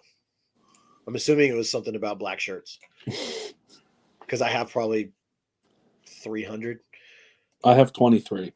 Nice. All mine are in tubs that I refuse to sell, but I refuse to get rid of. They're all like, it's all my metal shirts from growing up that I put in tubs. And one day when I'm just like, all right, which kid am I sending to Yale? Bah! Just how do shirts dry rot? Is it from how you store them, like where you store them, or are you worried about that at all? Yes. So how you store it, depending on your climate or your region, the moisture, the heat, and then also depending on the ink that was used to print the shirt and how it just ages. Yeah. So I try to open the tubs. Obviously, we keep them inside. They're not in the attic. They're not in a storage unit. They're actually in my closet, taking up valuable space. And I just try to make sure, I use the moisture packs that come in brand new pairs of shoes instead of mothballs, because mothballs can actually cause the fabric to actually die. So mothballs. Yeah. You don't know about mothballs? No. What planet are you on, my friend? I guarantee you know the mothball smell. You just don't know that it was mothballs. Maybe. Oh, no, there's no maybe. I guarantee it. How do you clean patent leather Jordans? Well, leather. Magic eraser. Bam. There you go. Magic eraser. If they're suede, not leather, you use a suede eraser. Don't use water. No. I still struggle with suede shoes. I don't pick them up a lot because I'm terrified of getting them wet, but I watch a lot of YouTube on cleaning suede because I want to get good at it because, most Puma that sell for good money are suede. And there's a lot of Nike, there's a lot of Reebok, there's a lot of Adidas that are suede that I would like to sell, but I literally don't pick up because I'm too scared to clean suede. But a hard brush and a eraser are like all I see anybody use. And the results are always just like, I don't get it.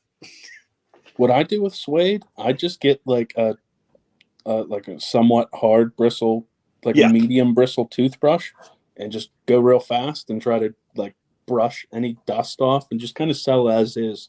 Because like I don't want to ruin the shoe, but like sometimes, whenever I see a suede pair of shoes that, sells for good money, I'll just do what I can. But yeah, I really don't know how to clean suede shoes either. Like I was thinking that whenever I got back from the bins last week, because I had like 3 or 4 pairs that like had suede on them, like on some part of them, or they were completely suede. And no, not completely. Yeah, completely suede. I got like some pairs of boots and stuff. And yeah, I just really don't know how to clean them. Yeah, so, it's hard. Yeah, you can pretty much just like get the dust off. I don't know.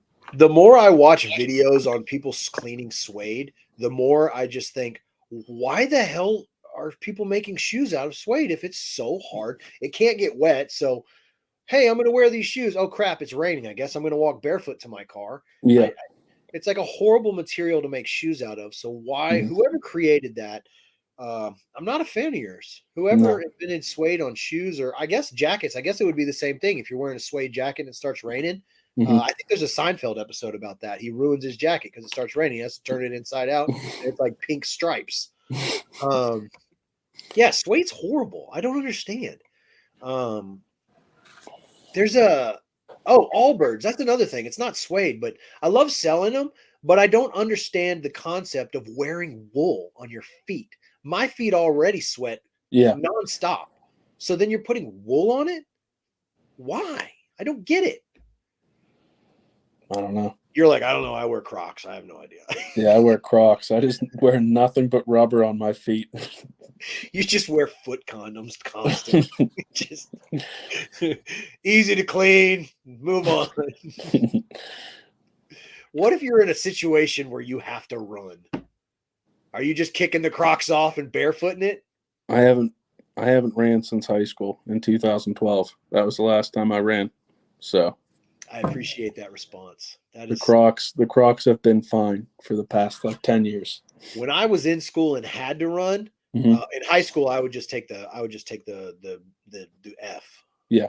When it was like run all day in gym, I'm like, yeah, just give me an F. I'm not doing that 4-lap crap. Look at me. I'm not doing that. Well, my teacher would just say, come on, Mike, can't you just walk as fast as you can or something? Just try.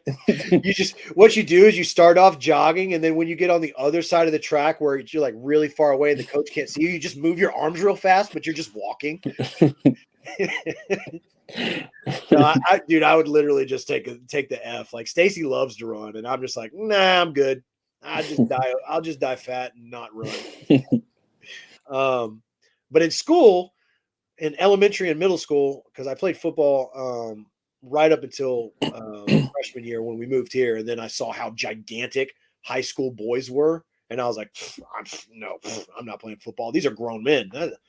I was a small dude in high school. And I was like, where the hell did we move? You guys are going to get me killed. Because I was huge in North Carolina in my small little town. Like I was the football guy. And then I moved here and I was like, I'm done with sports. But I always took my shoes off because I felt like I could run faster. I don't know. When you played football? No. Just like when we had to run like sprints and stuff. That's why I was asking if you just kick off your Crocs and run fast and just run barefoot, because in my mind, even now to this day, if a situation arises where I have to run, I'll Yeah. probably kick my shoes off because in my mind I run faster barefoot. I haven't put too much time into like. I'm gonna be that dude that's dead barefoot somewhere. Well, if he would have kept his shoes on, he probably wouldn't be alive today. But it took that extra 2 seconds to kick him off. That's why he got shot in the back. Speaking of shoe cleaning, you can't see it, but I did upgrade. I got the attachment for my power drill, so I'm not using my hand anymore. And do you do it inside? Do you do that inside? I learned a trick. You don't oversaturate. If you put too much soap and water or whatever cleaning product, that's where you get the splatter.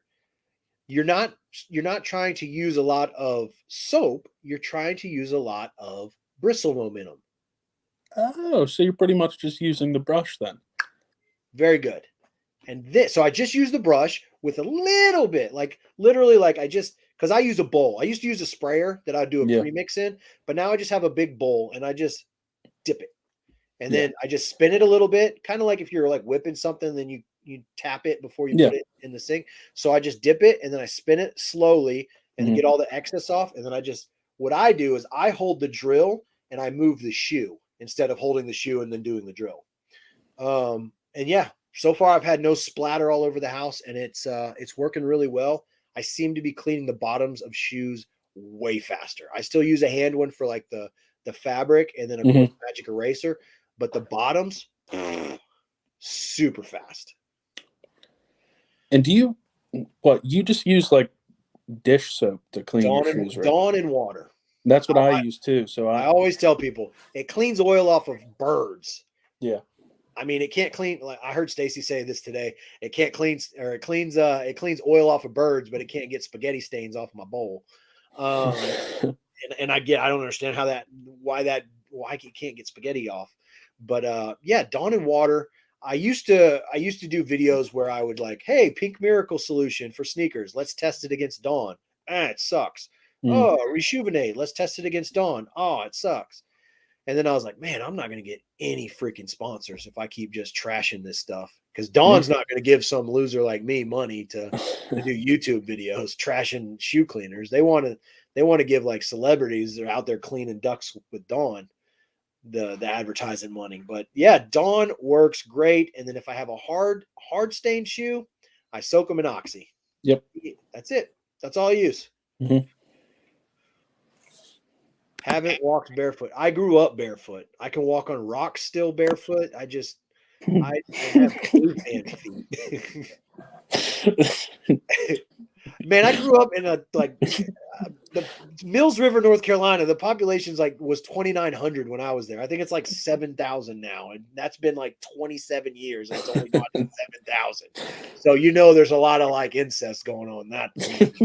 And everyone can walk on rocks without. Everyone shoes. can walk on rocks in Mills River. They got the hardest feet up there. Yeah. You won't ever catch any pictures of my feet on OnlyFans because they're gnarly. No, I'm just kidding. But no, I have very calloused bottoms of my feet because I just never wore shoes. I always walked everywhere. We lived on a dirt road. I would run with my friends on the dirt road. Is that Christian? Christian, what are you doing awake? Now Christian's in the chat. He lost a tooth today. Nice. Yeah. No, like he lost it and then he lost it. We can't find it. Oh, wow. So a double loss. So we'll see if the tooth fairy's coming, Christian. The tooth fairy better come, I'm going to give him a shoe. Tooth fairy's bringing you a shoe. Just one. And it's going to be dirty because I need you to clean it. No, yeah. So they don't have school tomorrow, but, Ben's and work's got to get done. So, and then like I said, why would you say that, Chris? Why would you say that?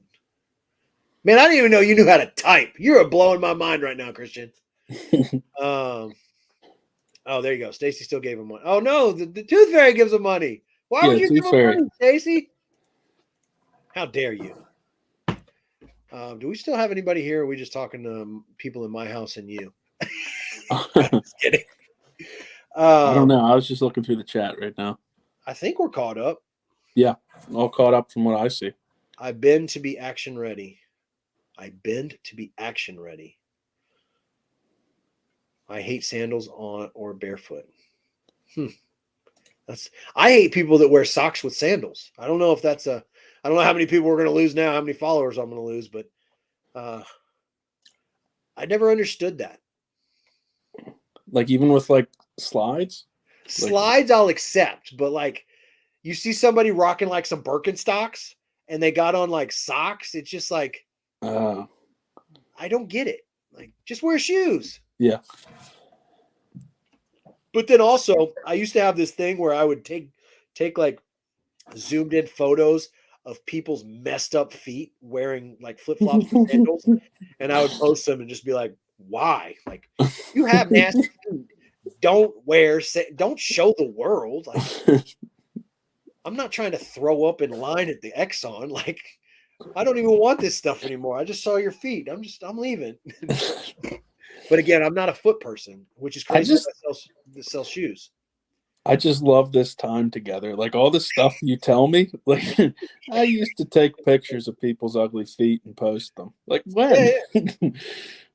And then you start telling me about your eye, and then like dude. I haven't showed you the picture. I felt bad because it's gnarly, man. I loved it. I mean, I didn't love it. And it like hurt really bad, I'm guessing, like terribly bad. I mean, your eye like broke.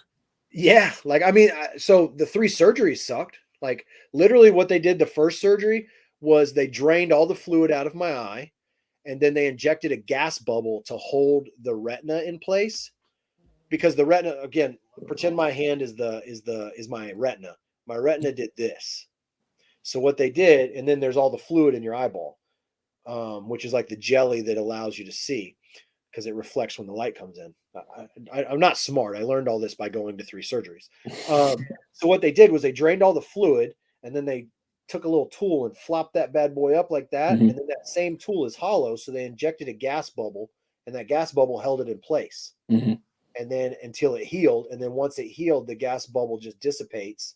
And then they refill it with artificial jelly. Mm-hmm. And I'm supposed to be good as new.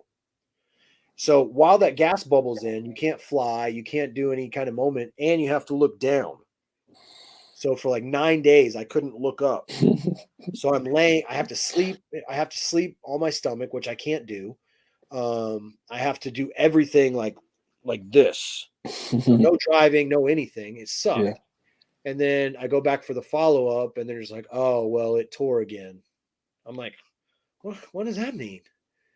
And they're like, it means it wasn't a successful surgery, so we have to have another one. I was like, oh, cool. And then that one didn't take. So then the third surgery, they just cut my eyeball open from the back, and then just completely repaired the retina like artificially somehow, and then cleaned out all the floaters that you see in your eyes sometimes, and then refilled it with jelly. And then in that process, they touched my lens. And so now everything is like a blurry shower curtain door, like a glass shower door, because they put like a fingerprint on my lens. So now they have to shave off my lens and put an artificial lens on. And then I'll be good as new. Okay, so that's pretty crazy. But you mentioned like, I don't know, I feel bad.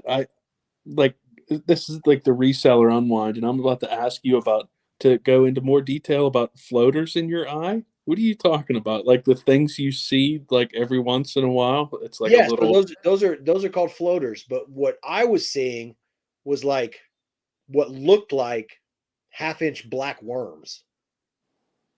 And then what that is that was my retina just falling off. So basically, if you see those things, that means your retina's going to fall off. No, that's what was happening for me. So basically what my eye did was it was kind of like if you when you see a full eclipse, yeah, you know how you could see it and then all of a sudden it's black. That's what happened. So I could see, and then I was seeing like a line of black, and then it was like a little bit more black, and then one day it was just all black, and I was like, great, I can't see anything. This is not going to be good because people like to punch me. And I still can't see anything coming from this way. So I'm constantly like, oh, here we go. I don't know if you'll be able to see it.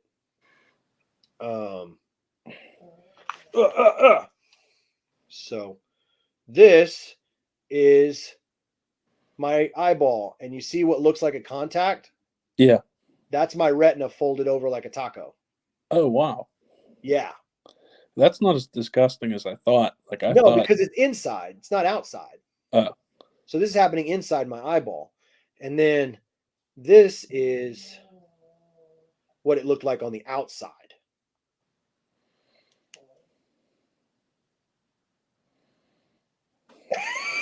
You got real quiet. So that was the outside. So yeah, the inside didn't look bad, but this is what it looked like on the outside. Okay, stop showing it.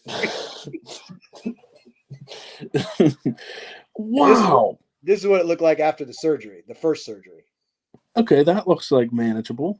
Yeah, it looked. But that last one, like it looked lumpy, and yeah, it just looked like I got. This just looks like I got punched in the eye. Yeah. Yeah. Okay, that's okay. I like that one. Yeah. So that was after the first surgery, and then that's probably the worst pictures, honestly. But that's what happened. Yeah, those are the only ones that I posted or have. So okay, I'm not going to say it's not as bad as I thought. Like that's pretty terrible, but I don't know.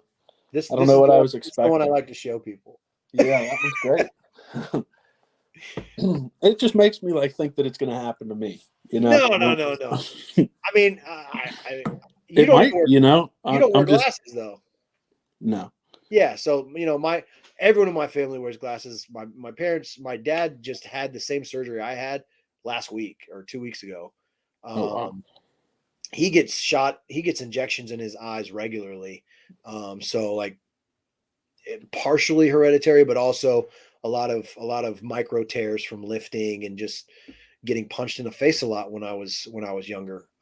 Contributed to my eye just doing that. But what's up, World Squirrel? A rural squirrel said they're late. No school tomorrow. Birks and socks might be a CO thing though. Also, Wait, no. Is that Colorado? I was trying to think, is that correctionals? When I saw CO, I was thinking about prison. I was like, well, I mean, if you I think Colorado prison, you got no choice. Dang,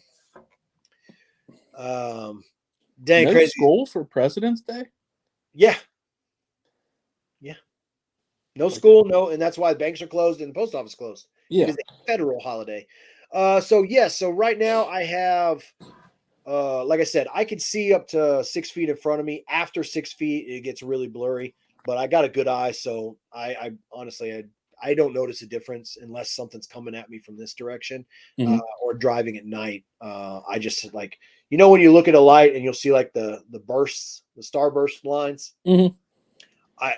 they're like 2 times as big as they should be at night when I'm driving.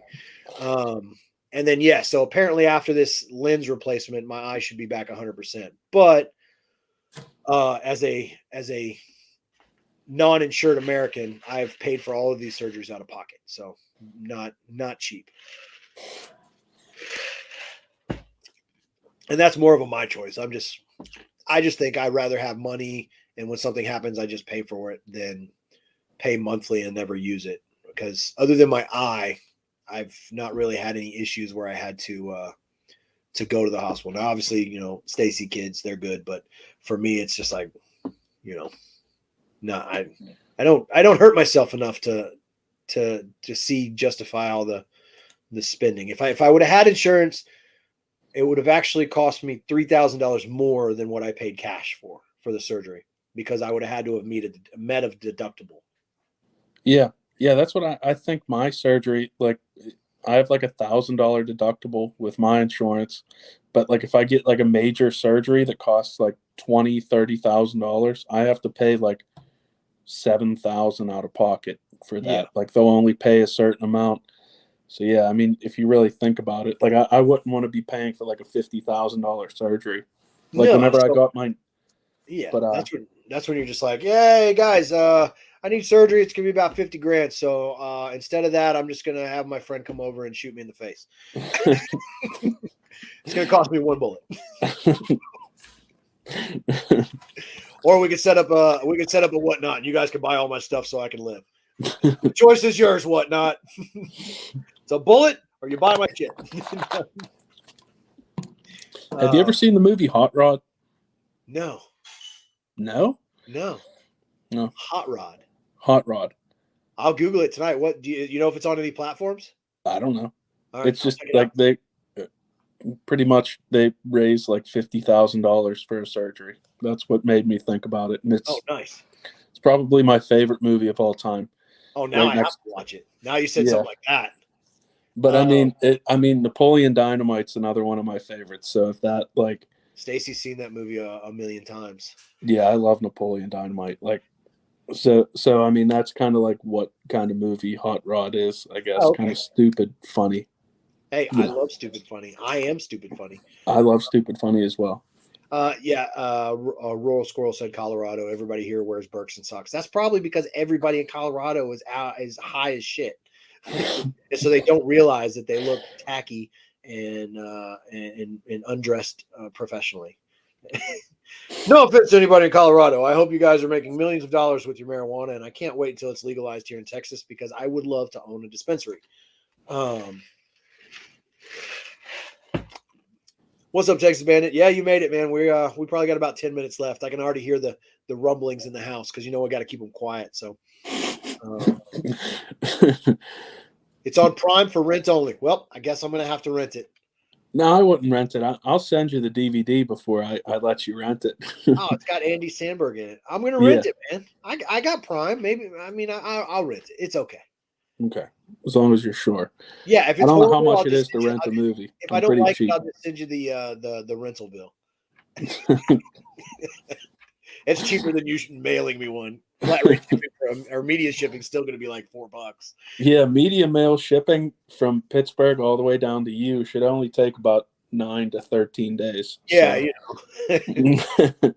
I'll get it and I'll be like, Hot Rod, what the hell is this? What is this? What is this about?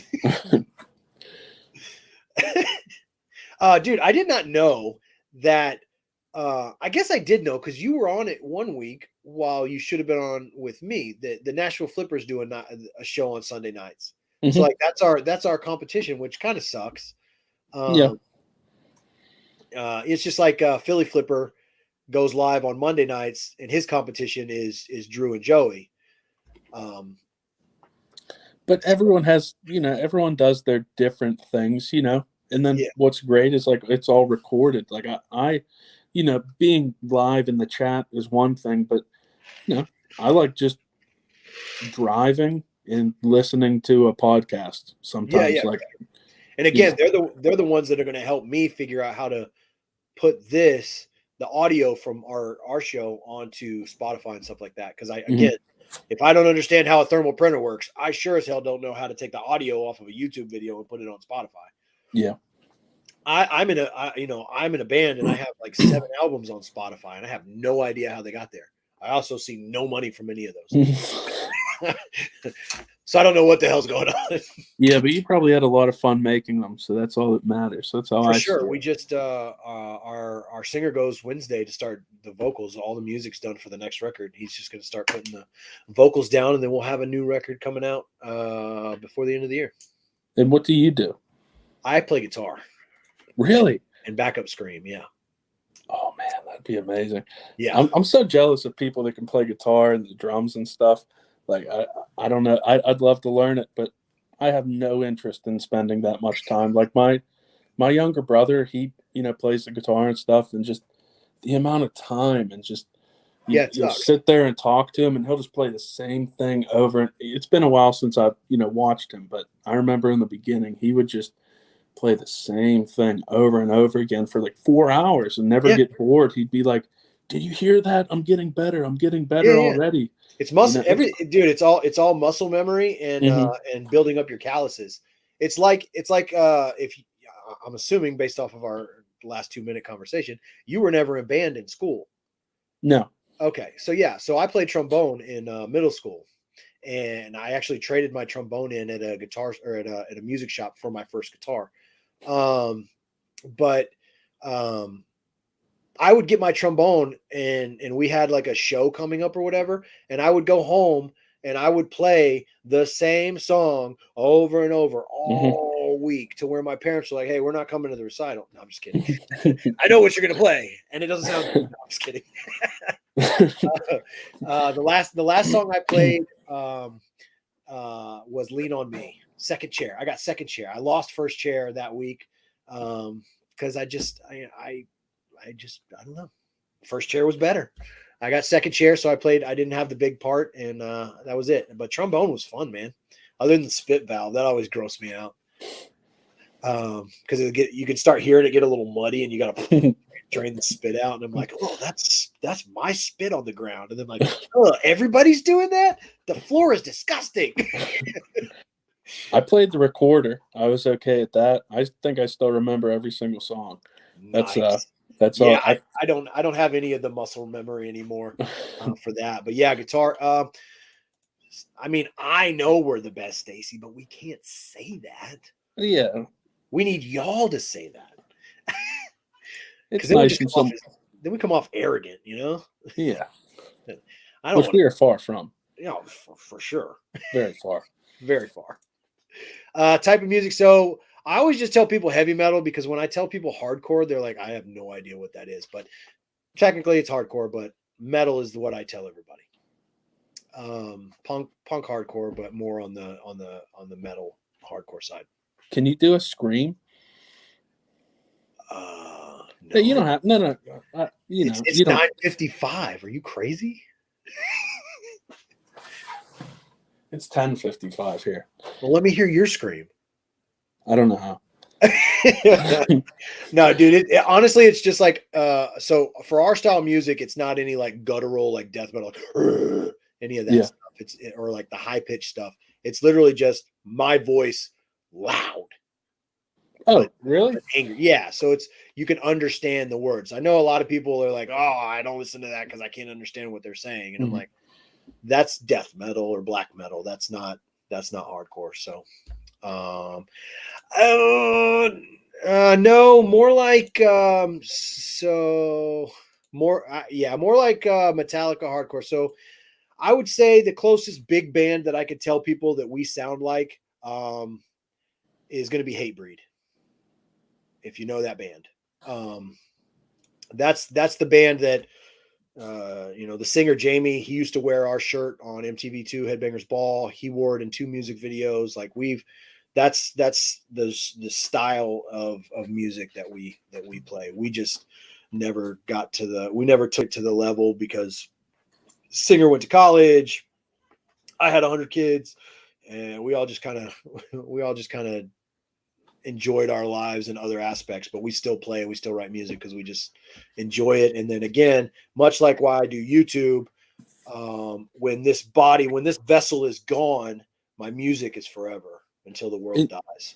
And you said that's on Spotify. Yeah. So I think, so I have 2 bands. My first band, we have 2 records on Spotify. We were called Pride Kills, more of a punk band. And then the band that I'm still with and still doing stuff with is called Will to Live. And I think 4 records on Spotify. And then of course, if you go to our Bandcamp, there's all of the stuff, but, yeah, it's fun, man.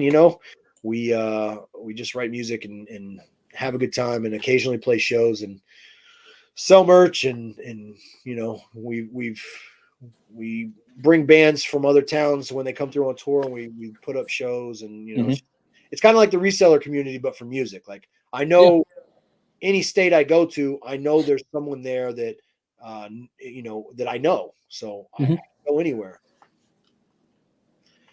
90s style skate punk. So we're talking Pennywise. We're talking that kind of like Vans Warped Tour in the 1998 to 2001 era.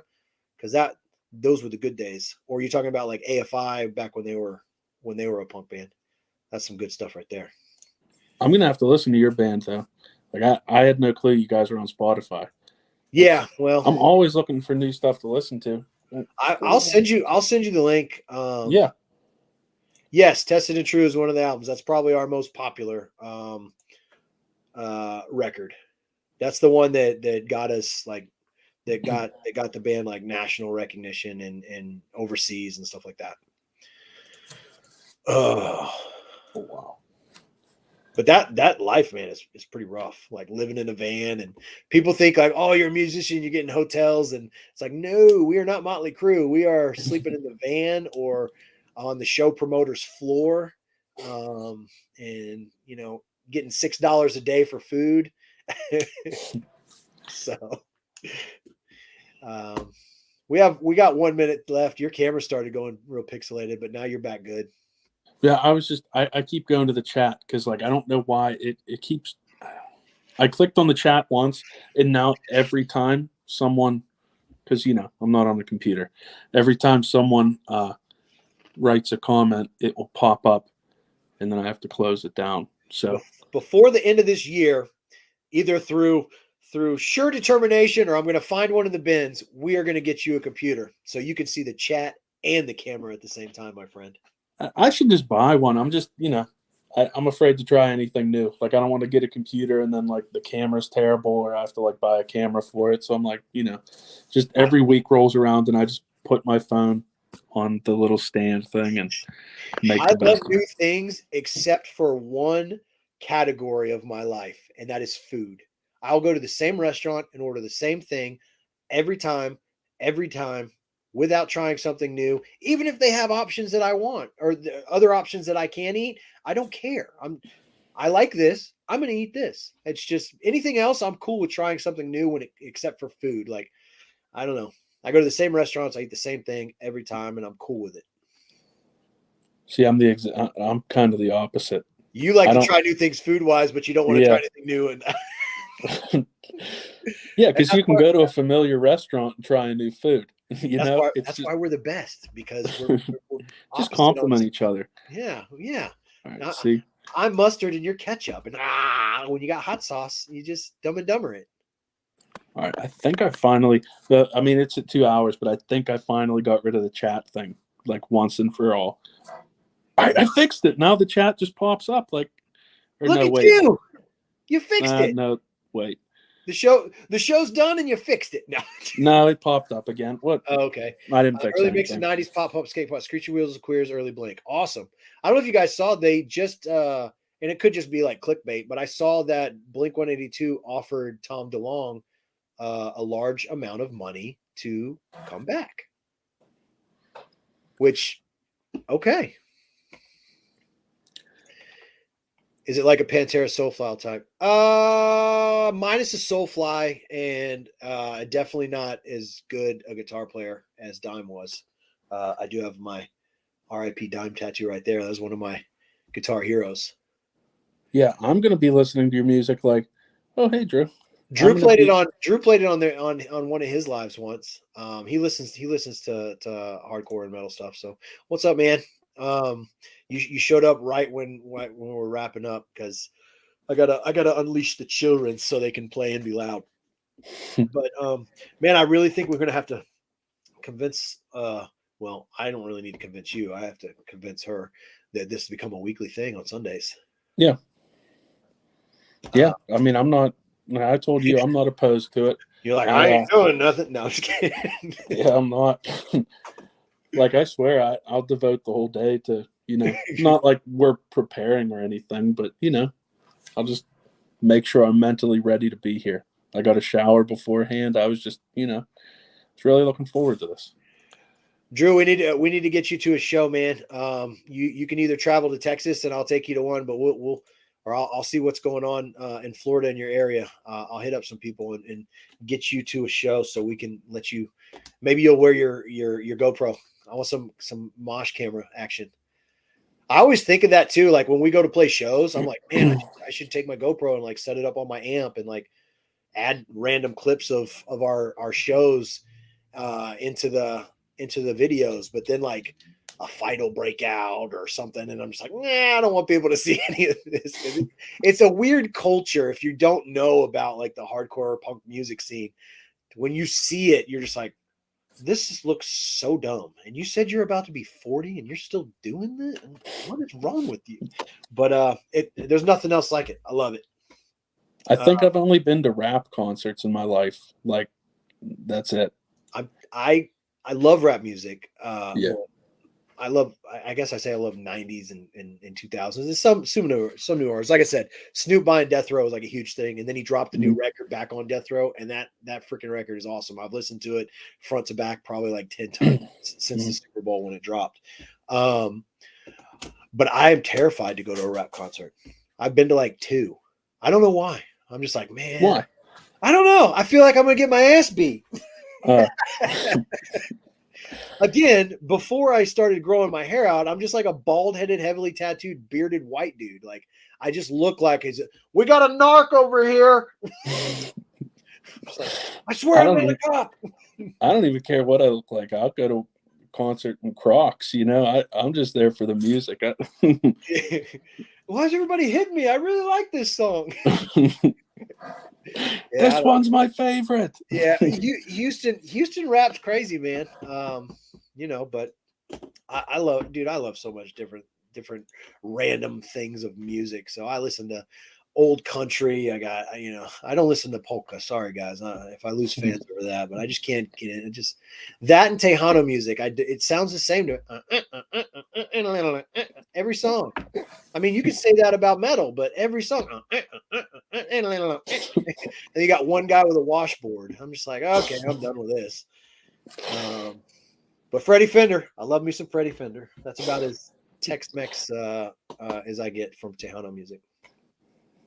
But yeah, let's wrap up on that. All right. Man, I'm not gonna be able to do this with you again for 2 weeks. We're gonna be in a completely new month. We're gonna have to figure this out. Yeah. So, not to plug another show, but I will be live with Dalton on Dealing with Dalton's YouTube channel Tuesday at noon my time, 1 p.m. Central, I think.